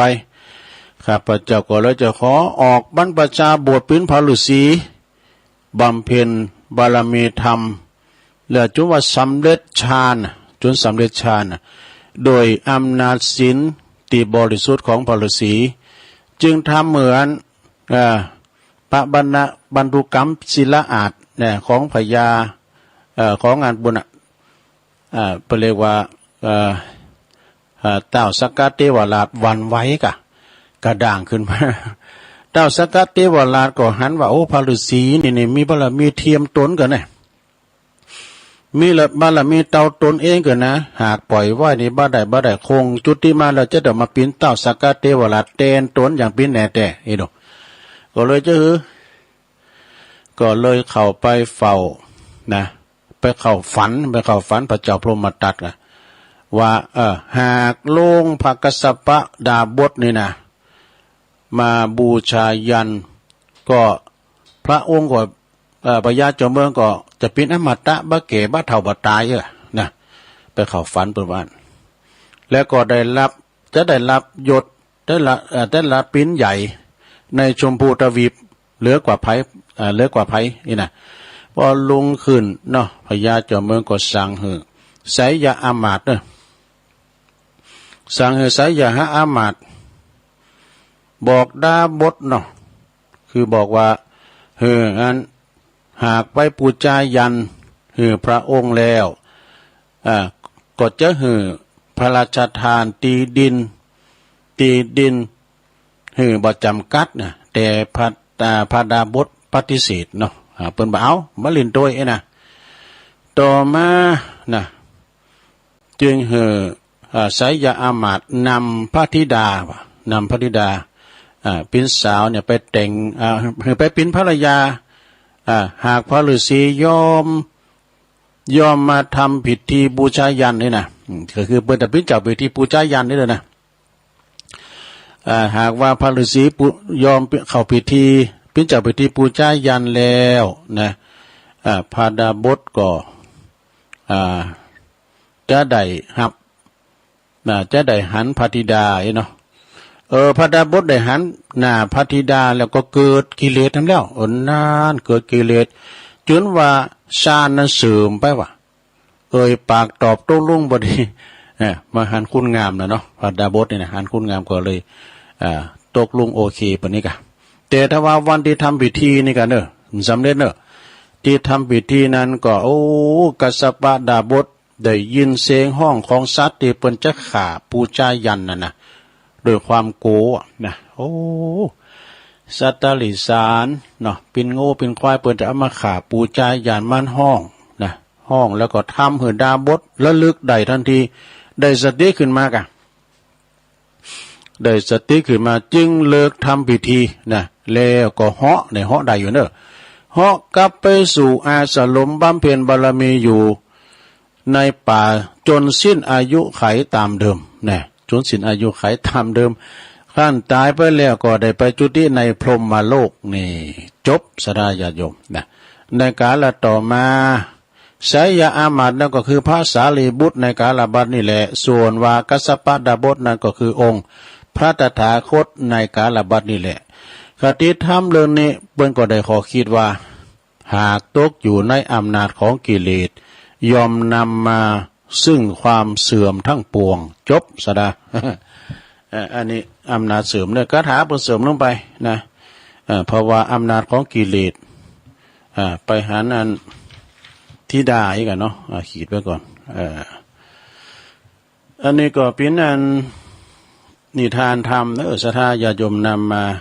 มาจาให้กับศรัทธาญาติโยมแล้ววันพุธในตุลุงก็จะได้เสาะสรรหามาทำกันบ้านคืนนี้แถมเนี่ยกะนะ ตุลุงเนี่ยมันลุกมาเจ้าเวลาว่าถึงเวลาตุลุงเนี่ยจะต้องลุกมาเล็บน้ำเล็บทำ มันคุกคักแต่ก็ยังคุกคักอยู่เพราะว่าตุลุงอ่านหนังสือจ้าไปหน่อยเนาะซัมเตอร์เพิ่นก็เข้าใจซัมเตอร์ตุลุงก็เตดไปเนี่ยตุลุงยังเข้าใจเราศรัทธาถ้าเข้าใจเลยเด้อจากนั้นก็ฟังอดฟังกันไปเนาะในนำทำคำสอนเป็นครูบาอาจารย์เนี่ยเปิ้นมาออกรายการในตุลุงในสอบฟังว่าเปิ้นสอบฟังเดือนคืนนั้นเนี่ยเนาะเปิ้นออนไลน์มาดังเฮาเว้ยนะเปิ้นเตทำจุบรับละมื้อแล้วนะทำนะก่อนกันจ้ะกันสุดกันซ้อยจ้ะเนาะตีเปิ้นอันเตตินวัดโลกโมลีกะเตเปิ้นตั้งทำโรงการเปิ้นต่างทำหลวงในสมัยแต่ก่อนเนี่ยศรัทธาญาติโยมทั้งหลายเปิ้นจะมีแผวมีเขาวงกตเปิ้นจะแปลงดอกเอาแตะเนี่ยมาจ๊ะกันนี่นะอย่างที่วัดอันใหม่วัดไร่พัฒนารามเปิ้นแปลงนะเปิ้นจะเอาแตะมาจ๊ะแล้วเขาเข้าไปหลุงนะหลุงที่เขาวงกตเนี่ยแต่ปู่พามนี่มันบ่หลุงนะเทวดาบอกคนตั้งไปสู่เขาวงกตเนี่ยศรัทธาญาติโยมเพิ่นจะมีเขาวงกตก็มีซุ่มประตูป่าก็นะเปิ้นแปลงอันซุ่มถ้าหากว่าศรัทธาญาติโยมทั้งหลายถ้าหากว่าไผที่เปิ้นบ้านใดวัดใดเปิ้นจัดตั้งทำหลวงใดนะเป็นความสามัคคีกันศรัทธาสามัคคีอย่างใดเพราะว่าอันนี้มันจะต้องช่วยกัน ช่วยกันแต่แปลงเขาวงกตแปลงซุ่มประตูหลายอย่างแล้วก็ไปเป็นเจ้าภาพกันเตียดกันทำกันเนี่ยเนาะ13กันมีเป็น18กันเกิดเนอะซะนะตึงมาไล่เก่ามาไล่ไปกาถาปั้นก็นะอันนี้สงฆ์หยังต่างๆเนี่ยเพิ่นเตียดก่อนหน้าวันน่ะหรอแล้วก็ดูมาเมื่อเจ้าตัสปอนก่อนไก่เพิ่นว่าเนาะตัสปอนกันเข้าง่ายอ่ะ เอาฟังเปิดเทศาว่าปุกละยิงใจผู้ใดได้ฟังธรรมมหาจัดเวสันดรจัดดก13กันวันเดียวคืนเดียวจบไว้น่ะเพิ่นว่าจะได้เกิดมาป้าใส่มาปบใส่อันศาสนาของพระศรีอริยเมตไตรว่ะนะสาราเนาะโอ้ต้องมีความสามัคคีกันปีนี้ก็มีหลายตีตามที่ตุลุงได้ฟังสมณเณรเอาหลักเปิ้นประกาศวัดสันเมืองก็จัดนะวัดแม่ของหลวงพ่อรองอำเภอสันป่าตองก็จัดหลวงพ่อใหญ่วัดพระธาตุคงขาวตุปีเล็กเขาเปิ้นก็จัดเจ้าคณะอำเภออันดอยหล่อเฮานี่นะแล้วก็วัดแม่แรงนำเนาะตุปีถนอมนะบดีกาถนอมเขาเปิ้นก็จัดแล้วก็หลายตีนะ ก่อนนี้ปากล่องไปก็จัดนะฟังพีเอสาน่ะท่านรองทรงทรัพย์บอกเปลี่ยนกันว่านะกะนะตุหลวงว่าจบผมก็ขึ้นผมจบก็ตุหลวงขึ้นเปลี่ยนกันเอาบ่ต้อมดีบ่โดน เพิ่นว่ามันตอบนี้นี่ บ่ต้องไปนิมนต์ที่ไหนอันนี้ท่านตุปีปอกประมาณน่ะพีเอสาต้อมดีขนาดไหนหลายตีน่ะที่เพิ่นตั้งทำโรงนี่น่ะซะนะเนาะโมนแหละโตปีนี้ก็ถ้ามีอยู่เด้อไร่พัฒนารามนี่นะเปิ้นก็ให้จัดอยู่เด้อเปิ้นเอาจ้างเด้องานจ้างนั่นน่ะโธ่เพิ่นจะเอาจ้างขี่แล้วก็พญาเวสสันตลาเข้าบ้านเข้าเมืองไหมกะพระจะต้านลูกต้านเมย์เปิ้นก็เอาละอ่อนมัดไว้นี่นะแล้วก็บุพามเฒ่าก็ จักสัตว์ตุว่าละอ่อนก็แต่งให้มาแล้วเปิ้นก็กล่าวเอาพญาไทยละอ่อนไทยได้สาลีกันหาเนี่ยเอาบาทตัวโหได้สิตั้งจะหลาย ลายมันมีเว้ยพิการจ้าง มันจะจ้างจุนกันนะพิการจ้างโทษนามา2โทษ30,000กันเนี่ยโตแต่เป็นมีเจ้าภาพนะสถานเนาะถ้ามีงานบุญที่ไหนก็ไปแต่ลงงานวัดงานว่าบ้านเฮามันโมนอกปนใจเอามาพอเปิ้นแห่อันองค์กฐินรอบวิหารก็ตบปื้มเด้อแต่ละวัดแต่ละว่าในตามที่ไปช่วยการช่วยงานเปิ้นแห่กันมาเป็นขบวนนะยิ้มแย้มแจ่มใสไผ่เป้งหน้าบุตรหน้าเบิวสักคุณอิ่มบุญกันสถานอิ่มบุญกันกูวัดกูว่าโธ่เป็นเตียนประทับใจแสดงพลังเจ้าปุตเฮานะสถาญาติโยมทั้งหลายกินตานไปเด้อนะโดยตานนะพระละมีบุญจะเกิดขึ้นได้เมื่อเอาเงินตานนะเป็นลูกเป็นหลานของพระเวสสันดรเนาะเปิ้นมีนักก็ห้อมนักเฮามีนักก็ตามบาทตามแห้งเฮาไปเด้อศรัทธาเด้อวันพุกนี่แล้วก็หานะเปิ้นจะสอบทำสนามโรงเนาะนักธรรมชั้นตรีนะ4วันเกินเด้อถ้าได้เฝ้าวัดนะหลวงพ่อเพิ่นก็จะไปถึงวันพระเนรเฮาก็พอหลายศรัทธาเนาะเขาก็ไปจะได้ไปอันนี่กะเขาจะได้ไปอันสอบนักธรรมชั้นตรีนักธรรมจันโทจันเอกนี่ก็กำลังสอบไปเหมือนเลยดูนะเดี๋ยวนี้ก็จะได้สอบก่อนนี่ลายเนอะสถานเนอะโอ้พาเน้นก่อนนี่หนักแล้วก็คิงนะแต่ตองงานทุกกาคือหมด2น่ะปิ้นหลิมนาวาโกวาดนะเดี๋ยวนี้ลืมไปหมดอ่ะ ลืมไปหมดแต่เจ้านี่ก็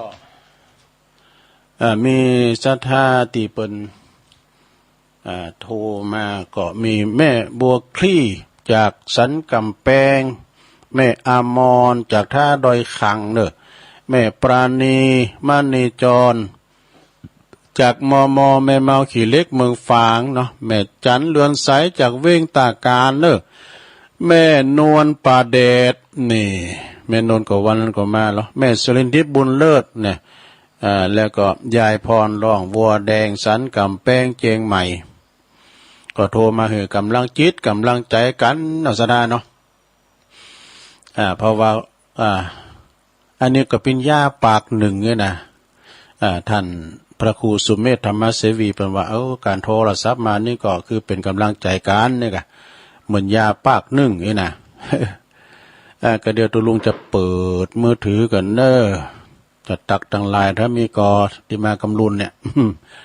ตุลุงก็ต้องปิดไว้ก่อนนะถ้าเปิดสายตุลุงก็เอาโทรศัพท์มาเปิดได้กันเนาะอันนี้เป็นตัวอังกฤษตัวลุงเป็นอังกฤษโอ้คนดอยนกยุงไหวสานะครับเนอะไหวสาในเมตตาบารมีธรรมหลวงพ่อท่านพระครูสันติเจติยากรวัดเกตกาลามวันนั้นไปปุณณะ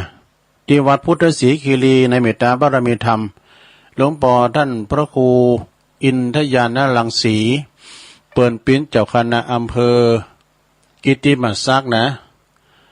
หลวงพ่อก็โอ้ตุลุงก็ไปไหวเปิ่นเนาะเปิ่นจี้โอ้ตุลุงก็มาได้นะหลวงพ่อฟังอยู่เนยนะโอ้ยเปี่ยมใจหลวงพ่อเปิ่นก็ฟังเปิ่นสนับสนุนนะหลวงพ่อนะเปิ่นหือกาเนี่ยการนำกาไฟบำรุงสถานีนิกรรม400-500กันเด้อหลวงพ่อเปิ่นสนับสนุนเด้อวัดพุทธนิมิตรนี่นะเปิ่นก็ตู้ลูกตู้หลานจัดกันไปเอกเผยแพร่เพราะว่ามันได้ผลเหมือนกันนะสถานเนาะข่อยแม่เขาอีปอเขาไปวัดนี่ก็ถึงได้ฟังดูเนาะอินดูเปิ้นที่วัดติดต่างติดเต้งไม่ได้ไปวัดไปว่าก็เนี่ยปิ้งกูปิ้งกี้ไปนะลงเด้อพวกเจ้ากับลูกเจ้าเด้อ สาธุเจ้าเพิ่นก็ฟังสถานเนาะครูบาปูนหลายปิ้งเพิ่นก็ฟังตลอดนะครูบาบุญธรรมวัดสลีจุมนะวัดบันเลินเนาะวัดบันเลินเพิ่นก็ฟังว่าปะกันว่านั่นตุลุงข้าก็ฟังตู้อยู่นะเนี่ยโอ้สาธุไหวสานะครับเด้อครูบาอาจารย์เบิกก็ฟังกันหลายก็หลายตุนในเมตตาธรรมอาจารย์พระครูปลัดนะอุทัย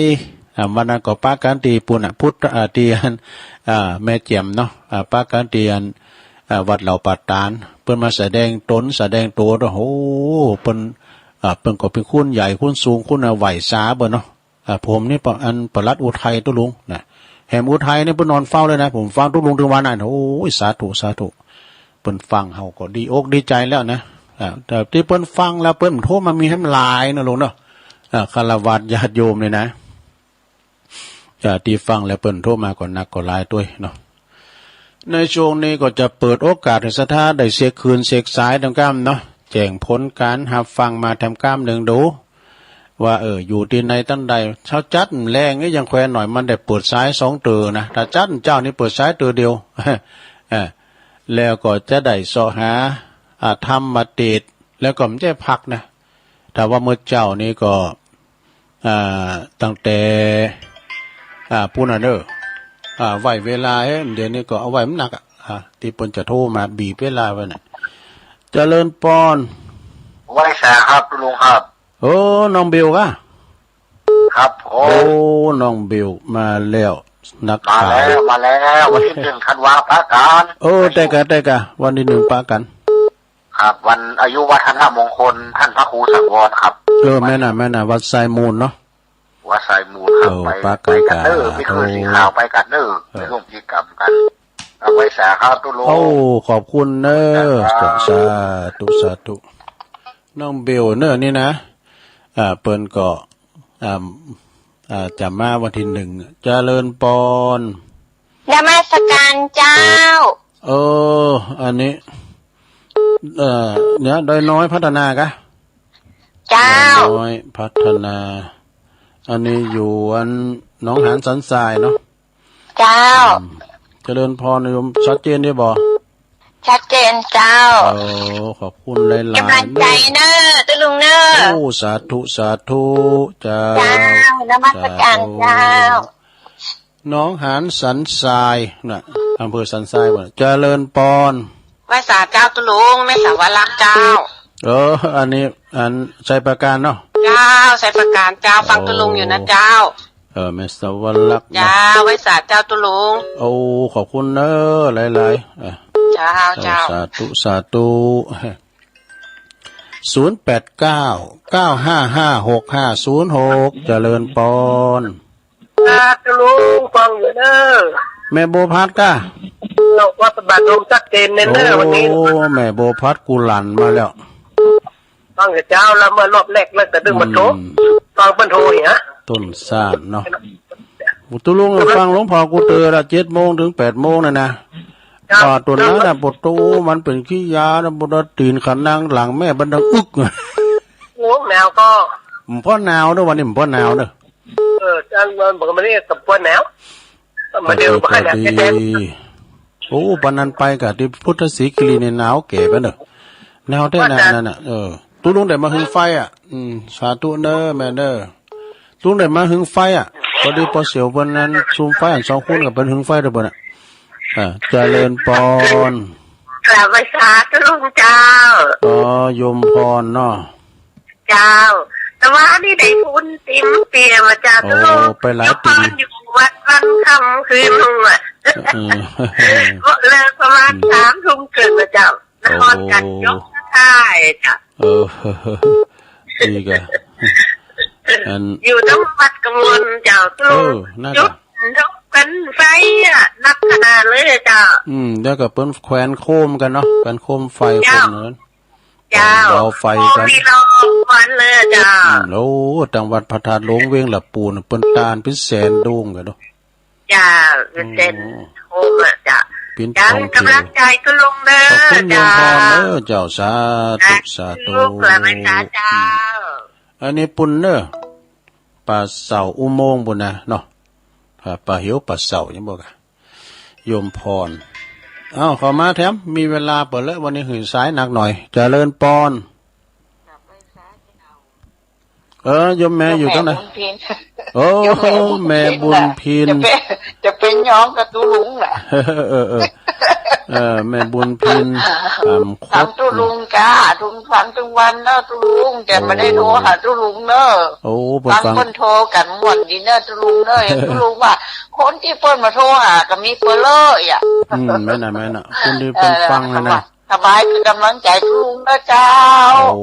สาธุสาธุเจ้าสาธุสาธุอันนี้แม่บุญพินพูดแม่ริมเนาะป่าติ๋วแม่ริมโรงพยาบาลลานนาเจริญพรวัฒการครับหลวงพ่อกฤษมาแล้วมาทำอาการเป็นเงี้ยอาจารย์แย่แล้วอึดอัดแล้วครับจมูกไม่รับอากาศแล้วไม่ค่อยดีนะอาจารย์นะน่ากะ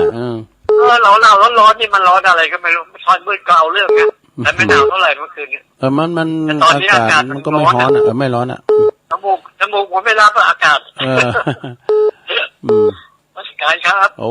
ครับไอ้สานมัสการครับหลวงพ่อกฤษด้วยนี่นะบางโมกปุ่นเจงดาวปุ่นนั่นเนี่ยเจริญปอนนมัสการเจ้าแม่สุกแก้วเนาะสีโพธารันลุงบอกว่าสาตึกใหญ่ก่อน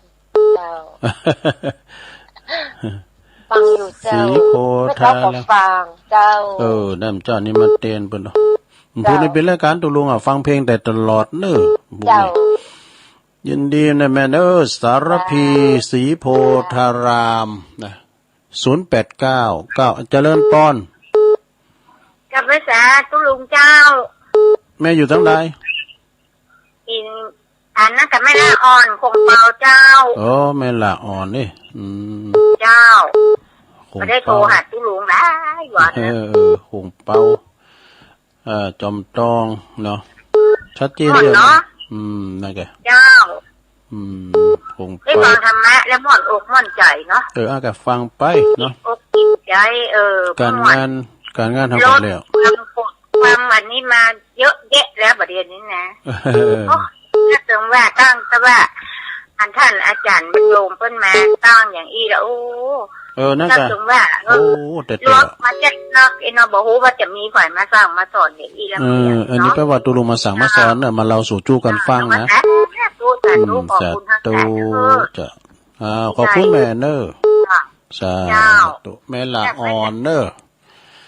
ก็อยู่คงเป้าก็บ้านนั้นแม่เลี้ยวเขาน่ะกะเนาะแม่เลี้ยวเขาปอถันนัดเขาตั้งนั้นเจริญปอนภาษาเจ้าล่วงนุ่นลาอันนี้อุ้ยอินไม่สาบเสมอเนาะจำเสียงได้นะตุลุงเนาะไม่สาบเสมอจนเราอ่อนไปเอาสักเตยอย่างนี้ตุลุงยินดีเนอะเขาวางเลยจนเขาไปเอาอยู่ดื้อครับนี่กำลังใจตุลุงนะเจ้าเนอะเจ้าสา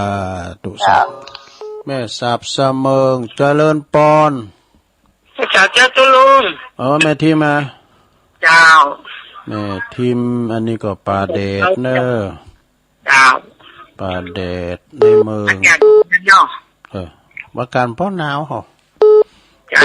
ก็วันไปทางปุนนี่หนาวกับทางบุญดอยนะพุทธศรีคีรีก็แม่เจียมก็เนี่ยหนาวเนอะปุนมันอยู่บนดอยเนาะมันเป็นดอยเริ่มเย็นแล้วเนาะขอบคุณแม่ทีมเนอเจ้าชัดเจนดีปัดแดดดอนใจเนอชัดเจนดีเนาะสายต่อไปเจริญปอนเข้ามาใหม่0899555650นะท่านญาติโยมทั้งหลายในวันนี้ก็เป็นวันปุดนะวันปุดแล้วก็เป็นวันปุดแล้วก็วันนี้วันที่เก่าวันที่เก่าหลายอย่างเนื่องจากว่าเอามาวาวะเก่าหลายอย่างเก่าหน้าเก่าหลังเจริญปอนนักการเจ้าจิ๋วยายพรรอบ2แต่เคยเดินเจอล่องวัวแดงชายรู้ไว้ชอบไหนดีแล้วมันกำลังแต่ขันไม่หรอกกำลังใจเนาะขอบคุณยายพรหนักๆเน้อดีสบายเน้อเจ้าสาธุล่องวัวแดง0899555650จังเผียวปลายเนอะถ้าไปมีเวลาก็โทรกันมานะมาในรายการตุลุงเนาะอันนี้ก็งานเจ้าเปิ้นมาเนี่ยนะเปิ้นก็จะมีการเข้ากรรมปฏิบัติธรรมของคณะสงฆ์จากตำบลแม่แรงพุ่นเด้อนี่นะวัดบันดอนโลงนะในเมตตาท่านพระครูพินิจวิริยคุณก็ได้ประกาศให้เปิ้นอยู่เนาะเจริญปอนสัตตุจ้าตุลุงแม่อยู่ตั้งใดแม่อยู่ตั้งใดแม่สีทอนป่าไผ่สันทรายเจ้าแม่สีทอนเนี่ยเจ้าป่าไผ่สันทรายเนาะเคยโทรไปแล้วรอหลายเตือนแล้วแต่วันนี้ไม่ได้โทรไปได้สันทรายชัดเจนเด้อเนาะแม่เนาะชัดเจนดีฟังถึงว่าแต่เมื่อคืนก็ฟังเพลงดีละตื่นมาเจ้าก็ฟังไปเนาะฟังแต่เจ้าก็ฟังดีแล้วแม่สีทอนฟังว่ารายการทุลุงฟังถึงว่าแหละปลาไผ่นี่สันทรายเนาะขอบคุณเด้อเจ้าฟังถึงว่าเจ้าแม่ใหม่ศรีวิชัยก็อยู่บ้านไฮเนาะแม่ใหม่ศรีวิชัยโอ้ไปจะเบิร์นแล้วเหรอบ้านไร่ป่าไผ่สันทรายขอบคุณแม่เนอเจ้าสาธุอันนี้แม่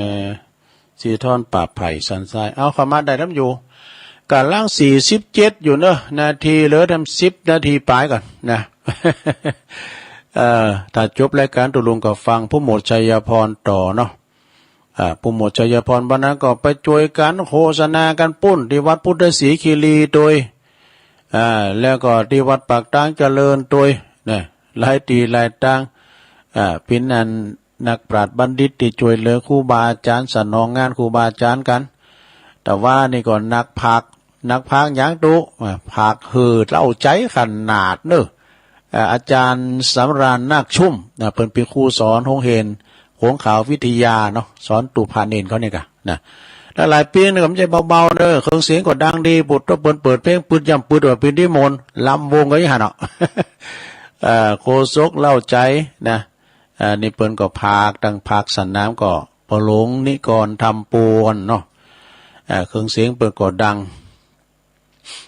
รายการแข่งเฮือแต่ว่าเนี่ยเดี๋ยวนี้นั่งปักล่องแท้แน่นหนาอยู่เด้อแต่เปิ้นแข่งเฮือกันน่ะอันนี้อันเฮือของอัน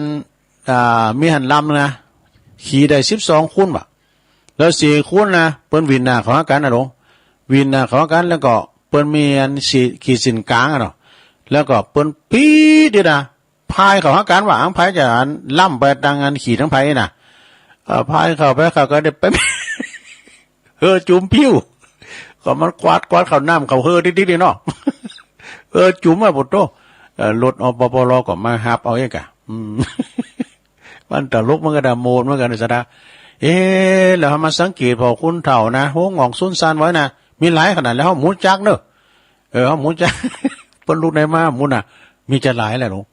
แล้วหมูปื้นก็ไม่หมูนั้นเขาทาดีกะผมตอบเป็นอัศจรรย์เนาะ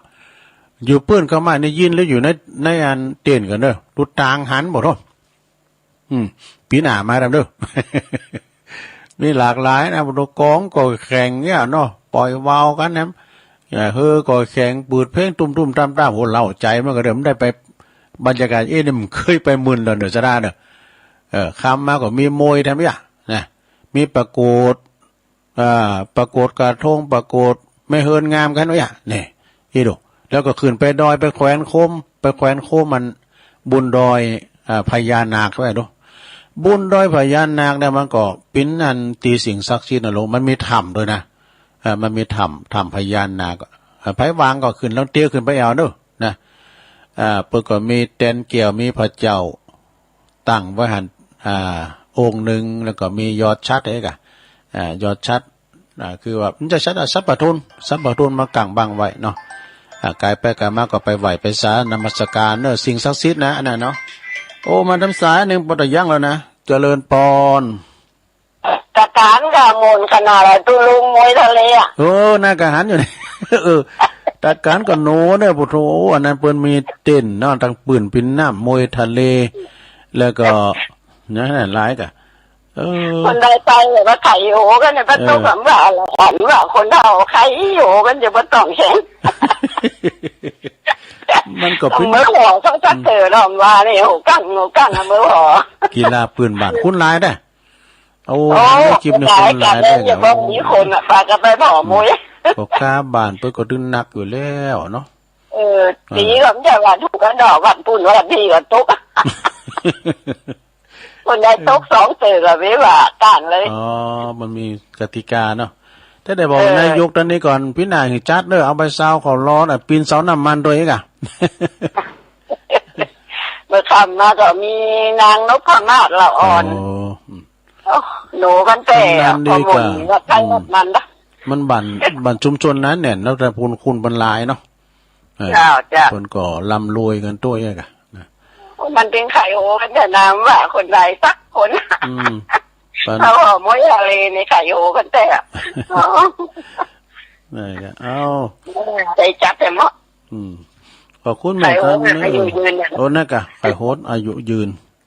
เป็นว่าโหดเลาะต่ออายุเนี่ยเนอะขอบคุณนะแม่เนอะเจ้าสาธุเอาละนะขอโทษสายรวมเดิมบดได้10 สายพอดีอยู่เหมือนกันเนอะสถานเนอะมันแผ่วปลายไปหน่อยน้องเบลมาเป็นสายรอบ2นี่นะแล้วก็ดอยน้อยพัฒนาตำบลหนองหานอำเภอสันทรายแล้วก็แม่สวรักษ์เนาะชัยปราการบนเนอะแม่บัวพัดกุลานปูนต้นสานปุณณาเมืองฟางพูนเนาะโยมพรจากป่าเสาอุโมงค์ละปูนแม่บุญพินจากแม่แตงแม่ลิมบนะโรงพยาบาลลานนาหลวงพ่อกฤษปางโมจากเชียงดาวเนาะแม่สุกแก้วสีโพธารามสารพีแม่ละอ่อนนี่อยู่คงเป้านี่เนอะนะแล้วก็แม่อุ้ยอินแม่สาบเสมิงแม่ทิมป่าแดดนะแล้วก็ยายพรล่องวัวแดงแม่สีทอนป่าไผ่สันทรายนะแล้วก็แม่จันเลื่อนใสนะโอ้ขอบคุณเนอะได้20 สายขอบคุณกูเสงกูสายเนอะสถาที่เปิ้น ได้โทรกันมาก็ดีเนาะตุลุงก่อนนำรายการจากลาศรัทธาไปก่อนวันพุกเจ้าก็คอยมาปะกันแถมจะได้ทำกันบ้านโซฮาทำมรดกทำปืนเมืองมาเจถึงศรัทธาได้ฟังไอ้นะก็ขอบคุณสถานีทุกสถานีเนอะที่เปิ้นลิงสัญญาณไปส่งแรงวันนี้นะขอบคุณทางเจ้าหน้าที่ที่เปิ้นก็เกี่ยวสัญญาณไปแล้วก็ขอบคุณปอกสถาทั้งหลายทุกท่านโดยไหวสาบารมีธรรมครูบาอาจารย์ที่เปิ้นฟังอยู่ตามวัดตามว่าโดยเนาะโจดีมีใจเหมือนกันจุโกนจุตานเนอจัตตารโอธรรมาวทันติอายุวันโนสุขังปะลัง